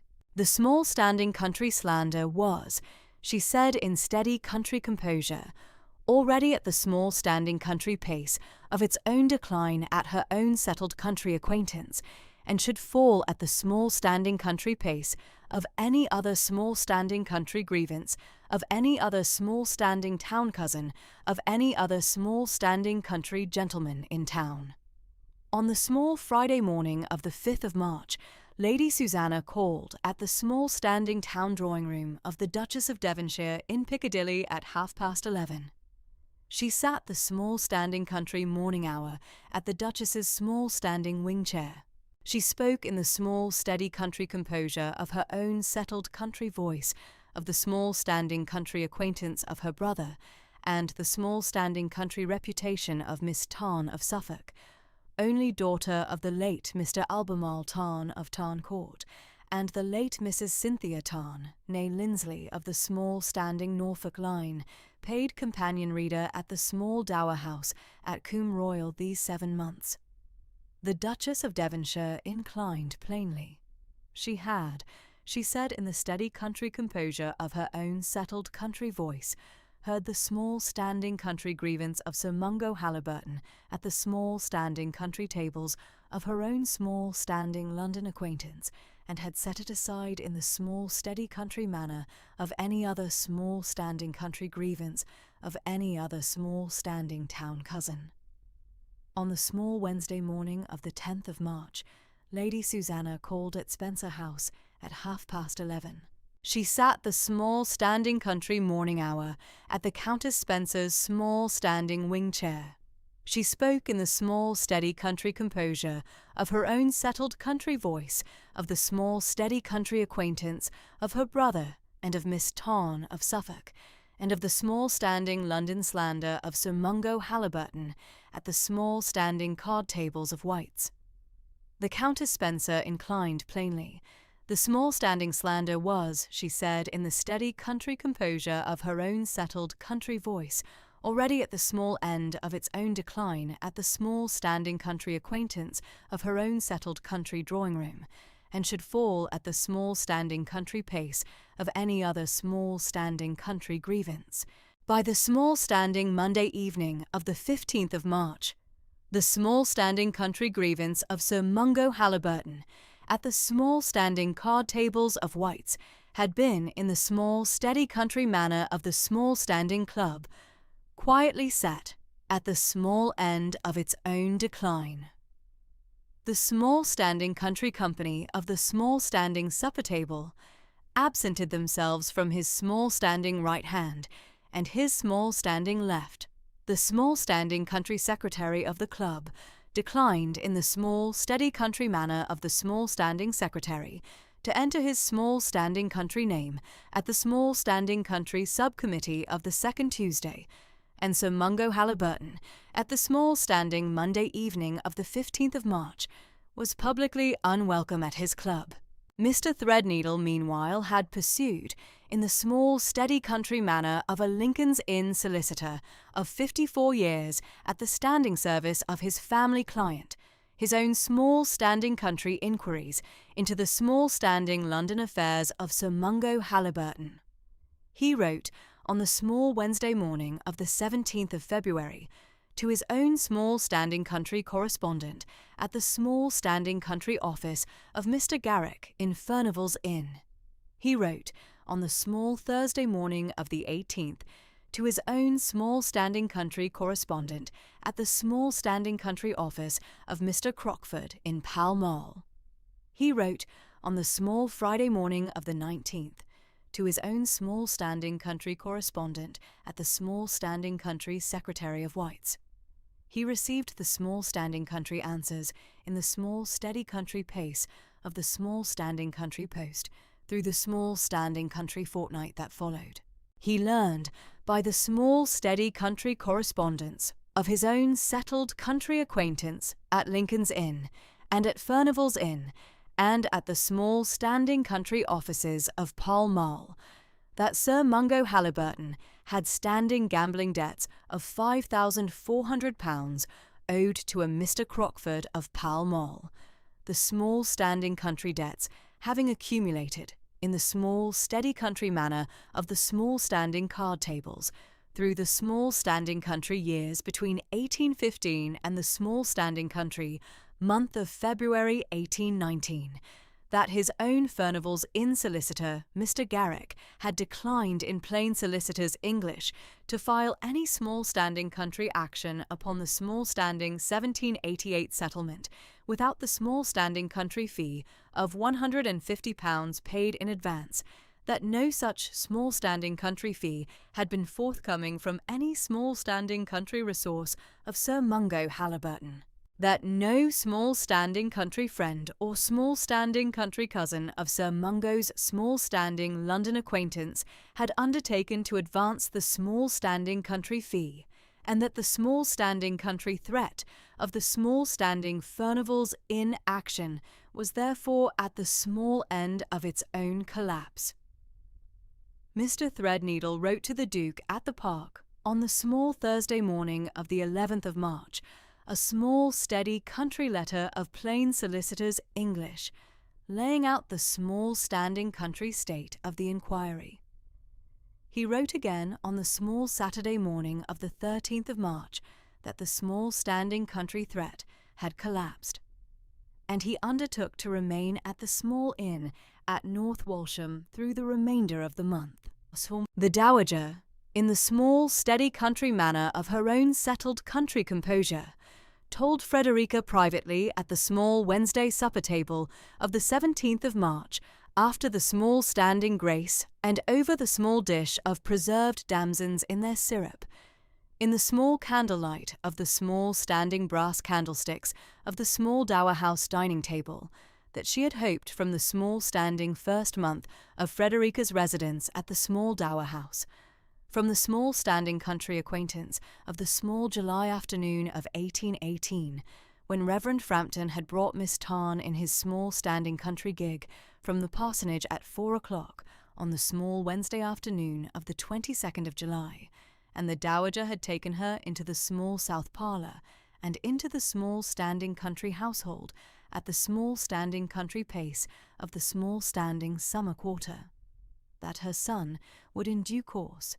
when he should come home from his town business for the standing country winter quarter, make to Miss Tarn the small standing particular question of a country gentleman to a particular lady at a particular cold pale blue noon at a particular gate of a particular country garden. She had not, she said in the steady country composure of her own settled country voice, written to her son in any small standing country letter of the small standing country fortnight of October or of November or of December or of January, any small standing country sentence upon the small standing country acquaintance of Miss Tarn at the small Dower House. She had not pressed any small standing country kinship upon him. She had not pressed any small standing country expectation upon Miss Tarn. She had hoped, in the steady country composure of her own settled country composure, that the small standing country acquaintance should make itself at the small standing country pace of the small standing country season. It had made itself, the small standing question of the small Saturday afternoon, postponed at the small standing country honour of the Duke through the small standing London slander, should be asked at the small standing country pace of the small standing season within the month of March. Frederica, in the small steady country composure of her own settled country voice, inclined plainly to the Dowager at the small mahogany dining table. She thanked her plainly. She did not say that she had hoped any small standing country sentence in her own first person through the small standing 7 weeks of the small standing country acquaintance. She did not say that she had allowed herself any small standing country expectation. She said only in her plain, steady country voice, in the small candlelight of the small standing brass candlesticks, that she should hold the small steady country composure of the small Dower House at the steady country pace of the small standing country quarter, and that she should wait the small standing question at the small standing country pace of the small standing country season.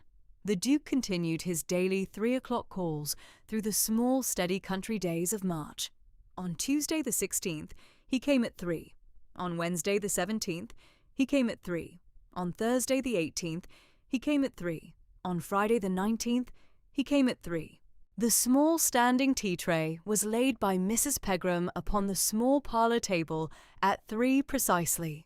The small standing reading pages were taken up from the low table at the Dowager's elbow at 3:30. The small standing pages of Mrs. Edgeworth's new novel were read aloud at the steady country pace of Frederica's plain country voice through the small standing country hour. The Duke listened in the small standing wing chair opposite the Dowager at the parlour fire.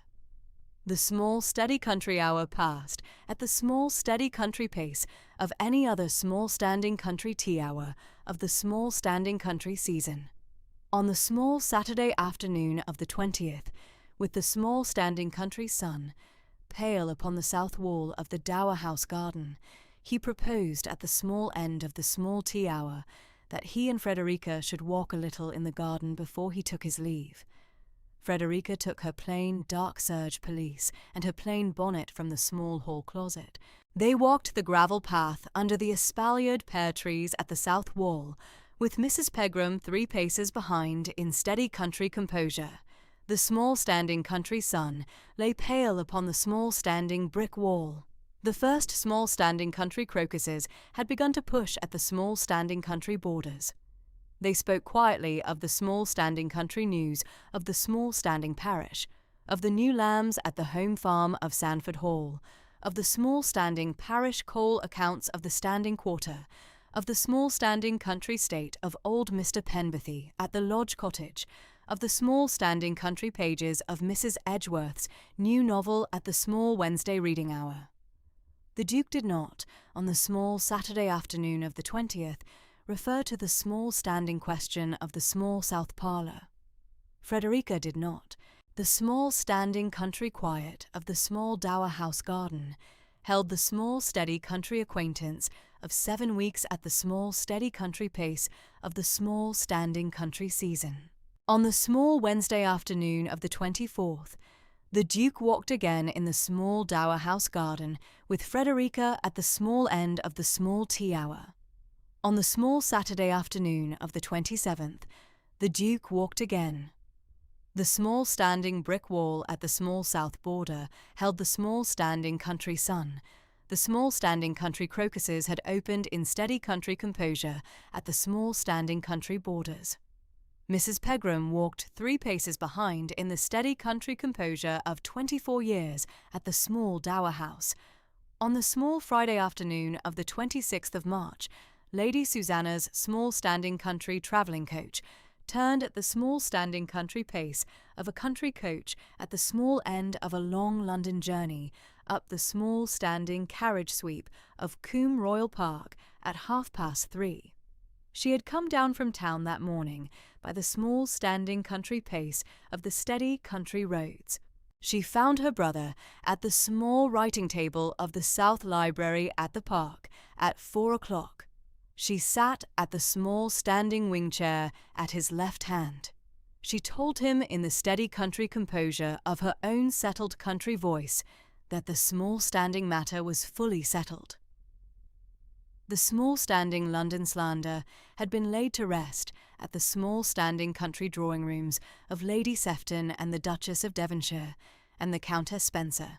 The small standing country company of the small standing club had absented themselves from Sir Mungo's small standing right hand and his small standing left. The small standing country secretary of the club had declined the small standing entry. Sir Mungo was publicly unwelcome at White's. Mr. Threadneedle had written that the small standing Furnival's inn threat had collapsed for want of the small standing country fee. The small standing matter was fully and finally at the small end of its own decline. Lady Susanna inclined plainly to her brother at the small writing table. She took the small standing cup of tea Mr. Hapgood brought in at 4:30 upon the small standing tea tray of the South Library. She sat the small steady country hour at her brother's left hand in the steady country composure of an elder sister, at the small end of a small standing country dismissal of a small standing London slander. and she took her leave at the small south door at 5:30 and rode back across the small county bridge over the Buret to Sandford Hall in the pale, cold winter dusk at the steady country pace of her own settled country composure. The Duke sat at the small writing table of the South Library at the Park at 11:30 that evening.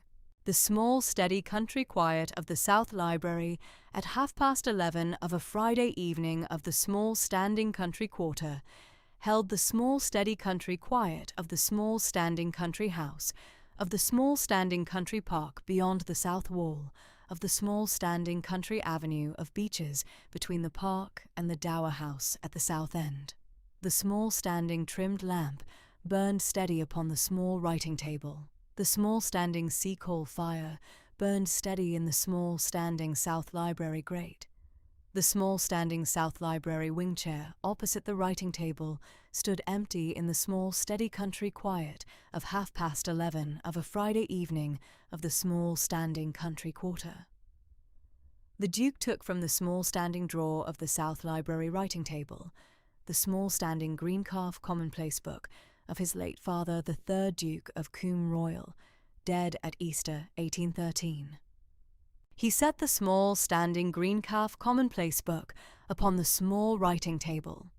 He took up his small standing country pen, opened the small standing book at the small standing fresh page after the small standing last entry of his late father, a small steady country note of his late father's hand of Easter Sunday, 1813, upon the small standing parish coal allowance, and dipped the small standing pen in the small standing inkstand of the South Library writing table.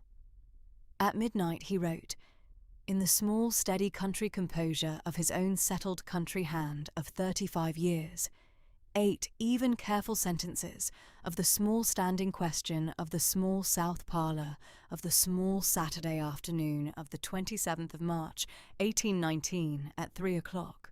He wrote that he had not, when he had ridden down from town on Friday the 15th of January, expected the small standing acquaintance of the cold pale blue Friday afternoon at the small south parlour of the Dower House. He wrote that he had loved her steadily, in the small steady country composure of his own settled country composure, since the small standing first hour of their acquaintance at the small south parlour fire at 3 o'clock on the small Friday afternoon of the 15th of January. He wrote that he was asking her now at 3 o'clock on Saturday the 27th of March in the small south parlour of the Dower House, in the small standing presence of his mother the Dowager and his sister Lady Susanna, whether she would do him the small standing country honour of accepting his hand in marriage. He wrote that if her answer should be no, the small standing question should never be raised again, and that she should keep her small standing country post at the Dower House at the small standing country pace of the small standing country quarter, and that the small steady country composure of the small Dower House should be held at the small standing country pace of the small standing country season as it had been held these 7 months past.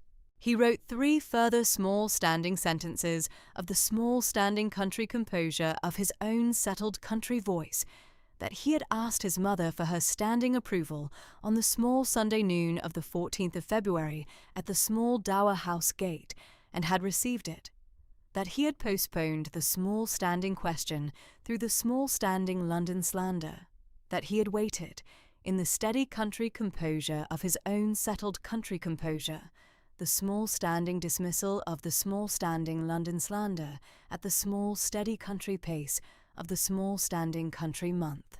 He read the small standing 8 sentences aloud, once in his quiet baritone, very low, to himself at the small writing table of the South Library at midnight. He blotted the small standing 8 sentences. He closed the small standing green calf commonplace book. He locked the small standing drawer of the South Library writing table. He put out the small standing trimmed lamp. The small standing South Library returned to the small standing country, quiet of a Friday evening of the small standing country quarter at midnight at Coombe Royal Park in the county of Norfolk on the 26th of March, 1819. On the cold, pale blue Saturday morning of the 27th of March, 1819, at 3 o'clock precisely, the small carriage wheels of the Duke's small country carriage were heard upon the small gravel sweep of the Dower House. Mr. Hapgood handed down his grace at the small south door. The small standing country door was opened by Mrs. Pegram in the steady country composure of her 24th year at the Dower House. The Duke was shown into the small south parlour. The small standing sea-coal fire burned steady in the small standing parlour grate. The small standing wing chairs were drawn close. The Dowager sat at the small parlour fire at the head wing chair. Lady Susanna, who had come over from Sandford Hall at 1 o'clock by her small standing country mare with her plain country groom, and had sat the small standing dinner hour at the small Dower House dining table, sat at the Dowager's right hand at the second wing chair. Frederica sat at the small reading chair beside the south window at the standing place of the small standing tea hour. The Duke inclined plainly to his mother and to his sister, and to Frederica at the small standing wing chair, the Dowager indicated to him at her left hand. He took the small standing wing chair at her left hand. He did not, in the small standing country composure of his settled country voice, sit a moment in any small standing country preliminary. He asked the small standing question of the small Saturday afternoon of the 27th of March, 1819, at 3 o'clock, in the small south parlour of the Dower House at Coombe Royal, in the small standing presence of his mother, the Dowager Duchess of Coombe Royal, and his sister, Lady Susanna Sandford, in the small steady country composure of his own quiet baritone. Miss Tarn, I had not, when I rode down from town on Friday the 15th of January, expected this afternoon. I had not, on the small, cold, pale blue Friday at the park, expected to find at my mother's Dower House a particular lady upon whom I should, within 7 weeks of my coming home, wish to ask a particular question in the small standing presence of my mother and my sister. I have loved you steadily since the first hour of our acquaintance, at 3 o'clock on the small Friday afternoon of the 15th of January, in the steady country composure of my own settled country composure. I have asked my mother for her standing approval at the small Dower House gate on the small Sunday noon of the 14th of February, and have received it. I am asking you now, in the small standing presence of my mother and my sister, at 3 o'clock on Saturday, the 27th of March, 1819, in the small south parlour of the Dower House at Coombe Royal, whether you will do me the small standing country honour of accepting my hand in marriage. If your answer is no, the proposal shall never be raised again. You shall keep your small standing country post at the Dower House, at the small standing country pace of the small standing country quarter. The small steady country composure of this small standing country household shall be held at the small standing country pace of the small standing country season, as it has been held these 7 months past. The small south parlour held the small steady country quiet of a Norfolk country parlour at 3 o'clock on a cold, pale blue Saturday afternoon of the last week of March, 1819. The small standing sea-coal fire stirred quietly in the parlour grate. The Dowager sat in steady country composure at the head wing chair, her gloved hand quiet at the small arm of the chair. Lady Susanna sat in steady country composure at the second wing chair, her plain country bonnet at her knee. Frederica sat in steady country composure at the small reading chair beside the south window. She did not, in the small, steady country quiet of the small south parlour, at 3 o'clock of the cold, pale blue Saturday afternoon of the 27th of March, 1819, look down. She did not, in the small, steady country composure of her own settled country composure, allow herself any small standing country sentence of her own first person in the small standing presence of the Dowager and Lady Susanna and the Duke.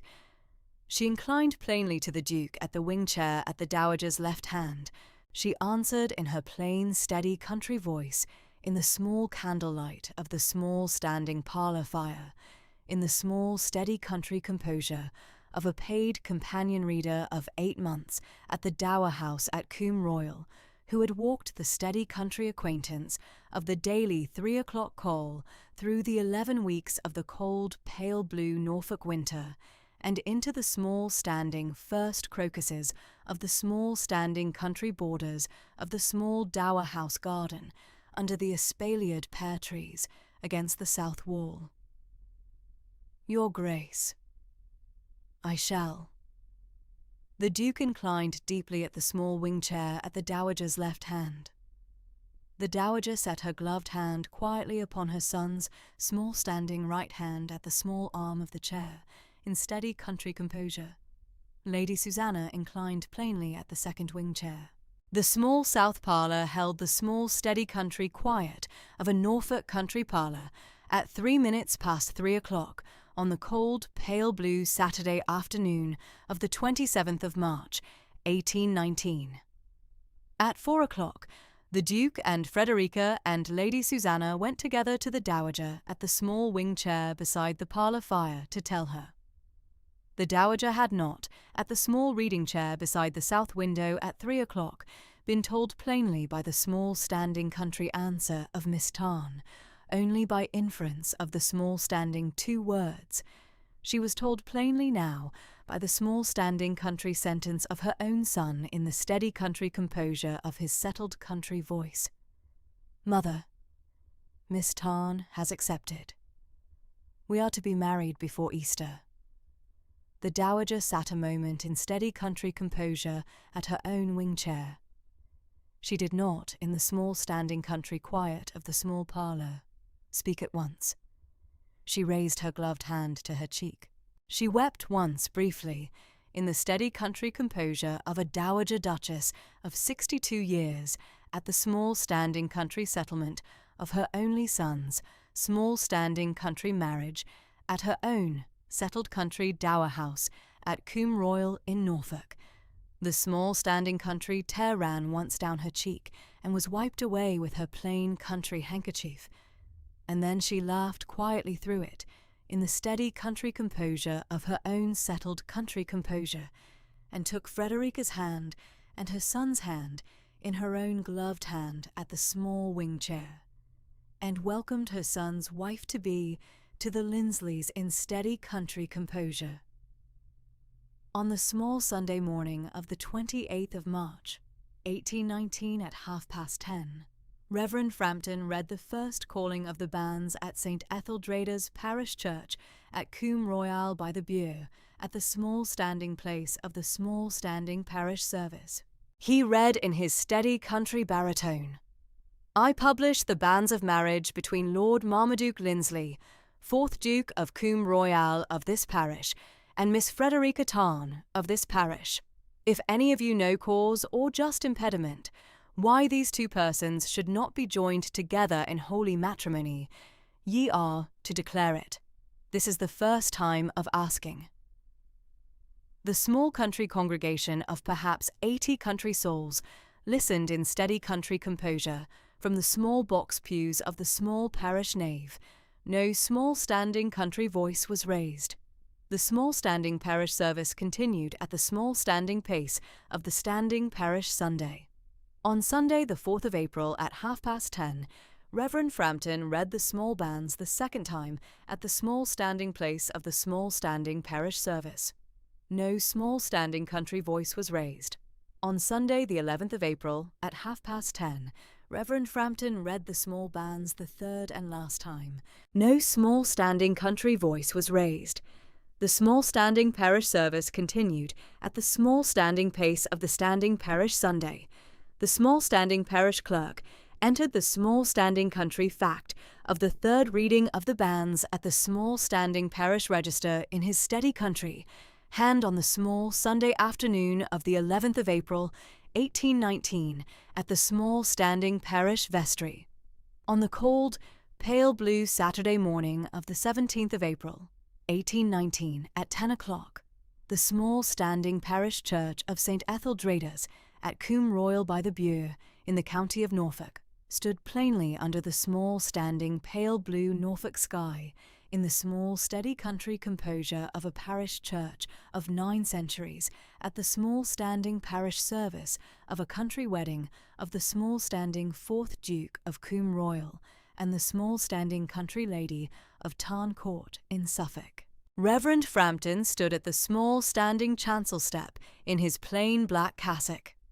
Mr. Threadneedle, in plain black superfine and gold-rimmed spectacles, gave the bride away at the small standing parish nave at the small Lindsley family pew of the south aisle, in the steady country composure of a Lincoln's Inn solicitor of 54 years, at the small standing country office of the giving away of the small standing country lady of his late client, Mr. Albemarle Tarn of Tarn Court.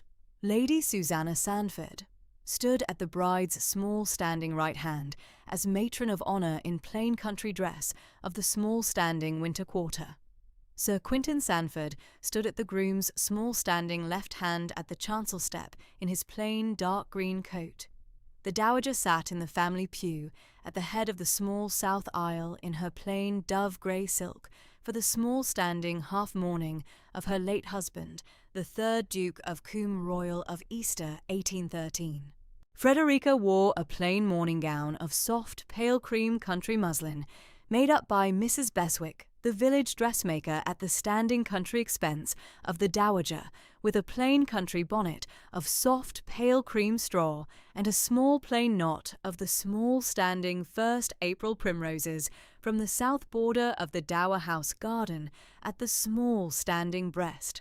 The small standing parish service of the country wedding was conducted by Reverend Frampton in his steady country baritone at the small standing pace of the standing parish service. The small standing country vows were exchanged in steady country composure at the chancel step at 10 minutes past 10. The small standing country ring of the late 3rd Duke's mother, Lady Imelda Lindsley, dead 1796, was placed by the Duke upon Frederica's small standing left hand. The small standing parish register was signed at the small standing parish vestry at 10:30 by the Duke and the new Duchess and Lady Susanna and Sir Quintin and Mr. Threadneedle and Reverend Frampton and the small standing parish clerk and the small standing parish sexton. The small standing parish bells were rung at the small standing parish tower at 20 minutes to 11 for the small steady country pace of half an hour. The small standing country company walked out at the small church porch at 11 precisely under the small standing cold, pale blue Norfolk sky of the 17th of April. The small standing wedding breakfast was laid at the small standing south dining room of Coombe Royal Park at 11:30. Mrs. Coulton, soft grey-brown hair beneath linen cap, warm pale eyes, plain blue print cotton with apron, 26 years' service at the Lindsley kitchen, had set the small standing country breakfast in steady country composure at the small standing south dining table. A plain English fruit cake of her own steady country recipe of 26 years at the Park kitchen, a small standing cold ham, a small standing plate of country cheeses, a small standing dish of preserved damsons in their syrup, a small standing brown earthenware teapot at the small standing right hand of the dowager. Sir Quintin gave the small standing country toast at noon in his plain country baritone, to the small steady country composure of the new Duchess of Coombe Royal, to the small standing country health of the Duke, to the small standing country composure of the Dowager, to the small steady country quiet of the Lindsleys at Coombe Royal Park in Norfolk. Mr. Threadneedle gave the small standing brief lawyer's blessing in his quiet solicitor's English. Lady Susanna said the small standing country grace of her own late grandmother of the Lindsley line, in steady country composure, at the small standing pace of any other small standing country grace of any other small standing country, wedding breakfast at any other small standing country seat of the Norfolk Broads, The small standing country household of Coombe Royal Park settled through the small standing summer quarter of 1819 and into the small standing autumn quarter and into the small standing winter quarter, at the small steady country pace of the small standing country marriage of the 4th Duke and the 4th Duchess of Coombe Royal. The Dowager removed herself, in the small steady country composure of her own settled country composure, from the small standing winter quarter at the park to the small steady country quiet of her own settled country dower house, where Mrs. Pegram continued the small standing country household at the small standing country pace of the small standing country season. The new Duchess took up the small standing country duties of her settled country position at the small standing country pace of the small standing country quarter. The small standing parish coal allowance for old widow Brett was renewed at the standing trusteeship audit of the small Michaelmas. The small standing Christmas pension of old Mr. Penberthy was renewed at the standing trusteeship audit of the small Christmas. The small standing sea coal accounts at the park were kept in steady country composure by Mrs. Cuxon at the standing housekeeping audit of the standing quarter. And 10 months and 9 days after the wedding, on the cold pale blue Saturday morning of the 26th of February, 1820, their first child, a son, christened Albemarle Marmaduke Lindsley, after his mother's late father, Mr. Albemarle Tarn of Tarn Court in Suffolk, and his own father, the present Duke of Coombe Royal, was baptised at St. Etheldreda's parish church, Coombe Royal by the Bure in the county of Norfolk, by the Reverend Frampton, with Lady Susanna Sandford standing as godmother and Sir Quintin Sandford as godfather. The Lindsley family Bible entry was written in the 4th Duke's own hand at the South Library writing table at Coombe Royal Park that evening, beside the entry for his late father, the 3rd Duke of Easter 1813, and the entry for the late Mrs. Cynthia Tarn née Lindsley of 1808, the heir of the present, standing on the page between the grandfather of the past and the great-great aunt of the distant line in plain Lindsley fashion. The small standing parish clerk had entered the small standing country fact of the baptism at the small standing parish register at the small parish vestry of St. Etheldreda's on the small Saturday afternoon of the 26th of February at 3:30. The small standing parish bells had been rung at the small standing parish tower at 3 for the small steady country pace of a quarter of an hour. The small standing country company of the small standing Lindsley family had walked out at the small church porch at 3:30 under the small standing cold pale blue Norfolk noon of the 26th of February 1820, in steady country composure of the standing country fact of the small standing Lindsley, heir of the present.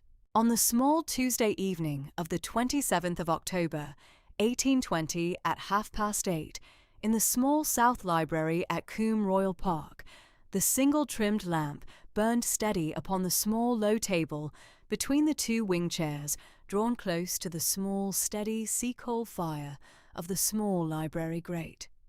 Frederica sat at the small wing chair at the right of the fire, in plain dove-grey country silk, with the small-bound first volume of Miss Austen's Persuasion at her knee. Marmaduke sat at the small wing-chair opposite in his plain country coat, with his small standing country cup of tea at the small low table. The infant Albemarle slept upstairs in the small standing nursery at the south end of the upper floor in the steady country composure of his small standing 8 months. The Dowager visited weekly from the dower house at the small standing country pace of the small standing country quarter.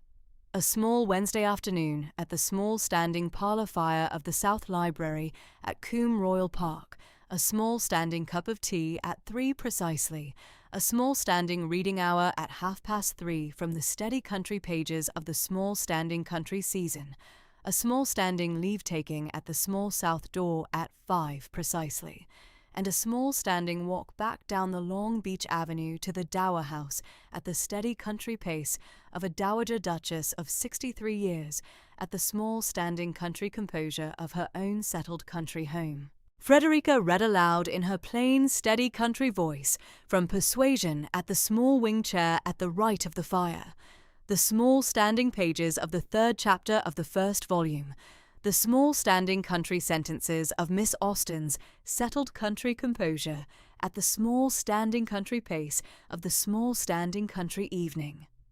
And Marmaduke listened at the wing chair opposite in the small steady country composure of his own settled country, husband's quiet, and the small standing trimmed lamp burned steady upon the small low table between them, and the small standing sea-coal fire stirred quietly in the small standing library grate, in the steady country composure of a country lady and a country gentleman at the small standing reading hour of a Tuesday evening of the small standing country quarter at the small South Library of Coombe Royal Park in Norfolk on the 27th of October, 1820. There are stories that begin with a kiss, said at a particular window of a particular drawing room of a particular townhouse, in town at a particular cold, pale blue evening of a particular London season. And there are stories that begin with a vow, said at a particular chancel step of a particular parish church on a particular cold, pale blue morning of a particular county Saturday. And there are stories that begin with a letter sent across a particular county at the steady country pace of a particular country post, and stories that begin with a chance country meeting at a particular country crossing of a particular country lane at a particular cold, pale blue afternoon of a particular country quarter, and stories that begin with a small standing country misunderstanding of a particular country sentence at a particular country supper table of a particular country house at a particular cold, pale blue evening of a particular country season. And there are, quietest of all, in the steady country, Grace said over a small evening supper at a Dower House dining table on a cold, pale blue Wednesday evening of January, stories that begin with the Dowager's plain country Grace at 6 o'clock on the small mahogany dining table of the Dower House at Coombe Royal in Norfolk on the cold, pale blue Wednesday evening of the 13th of January, 1819, naming in steady country fashion the morrow's coming home of her son the Duke from his town business in London, and the small steady country quiet of the small evening supper table of the small Dower House at Coombe Royal in the county of Norfolk, and the small standing 2 figures at the small mahogany dining table at the Dowager's right hand and her left, and the small standing brass candlesticks burning steady upon the small white linen cloth, and the small steady country news of the small standing country post of the small standing country morning that her son the Duke should come home from his town business in London on the morrow's morrow at noon. And so Miss Frederica Tarn of Tarn Court in Suffolk, only daughter of the late Mr. Albemarle Tarn and the late Mrs. Cynthia Tarn, née Lindsley, paid companion reader at the Dower House at Coombe Royal in Norfolk these 6 months past, sitting in the small, steady country composure of her plain, dark serge companion's gown at the small mahogany dining table at the Dower House at 6 o'clock on the cold, pale blue Wednesday evening of the 13th of January, 1819, hearing the Dowager Lady Beatrice Lindsley's plain country Grace said in her steady country voice over the small evening supper of cold mutton and country cheddar and preserved damsons in their syrup, with Mrs. Pegram at her left hand and the Dowager at the head, and the small standing brass candlesticks burning steady between them on the small white linen cloth, became, by the patient steady asking of the Duke of Coombe Royal, who had come home from his town business on the morrow's morrow at noon, and had called at the small Dower House south parlour at 3 of the afternoon, and had sat the small steady country acquaintance of 7 weeks of daily 3 o'clock calls, and small Saturday afternoon garden walks, and small Wednesday reading hours of Cowper and Crabbe and Edgeworth, and had asked at last the small standing question of the small south parlour of the cold pale blue Saturday afternoon of the 27th of March, in the small standing presence of his mother and his sister, the 4th Duchess of Coombe Royal.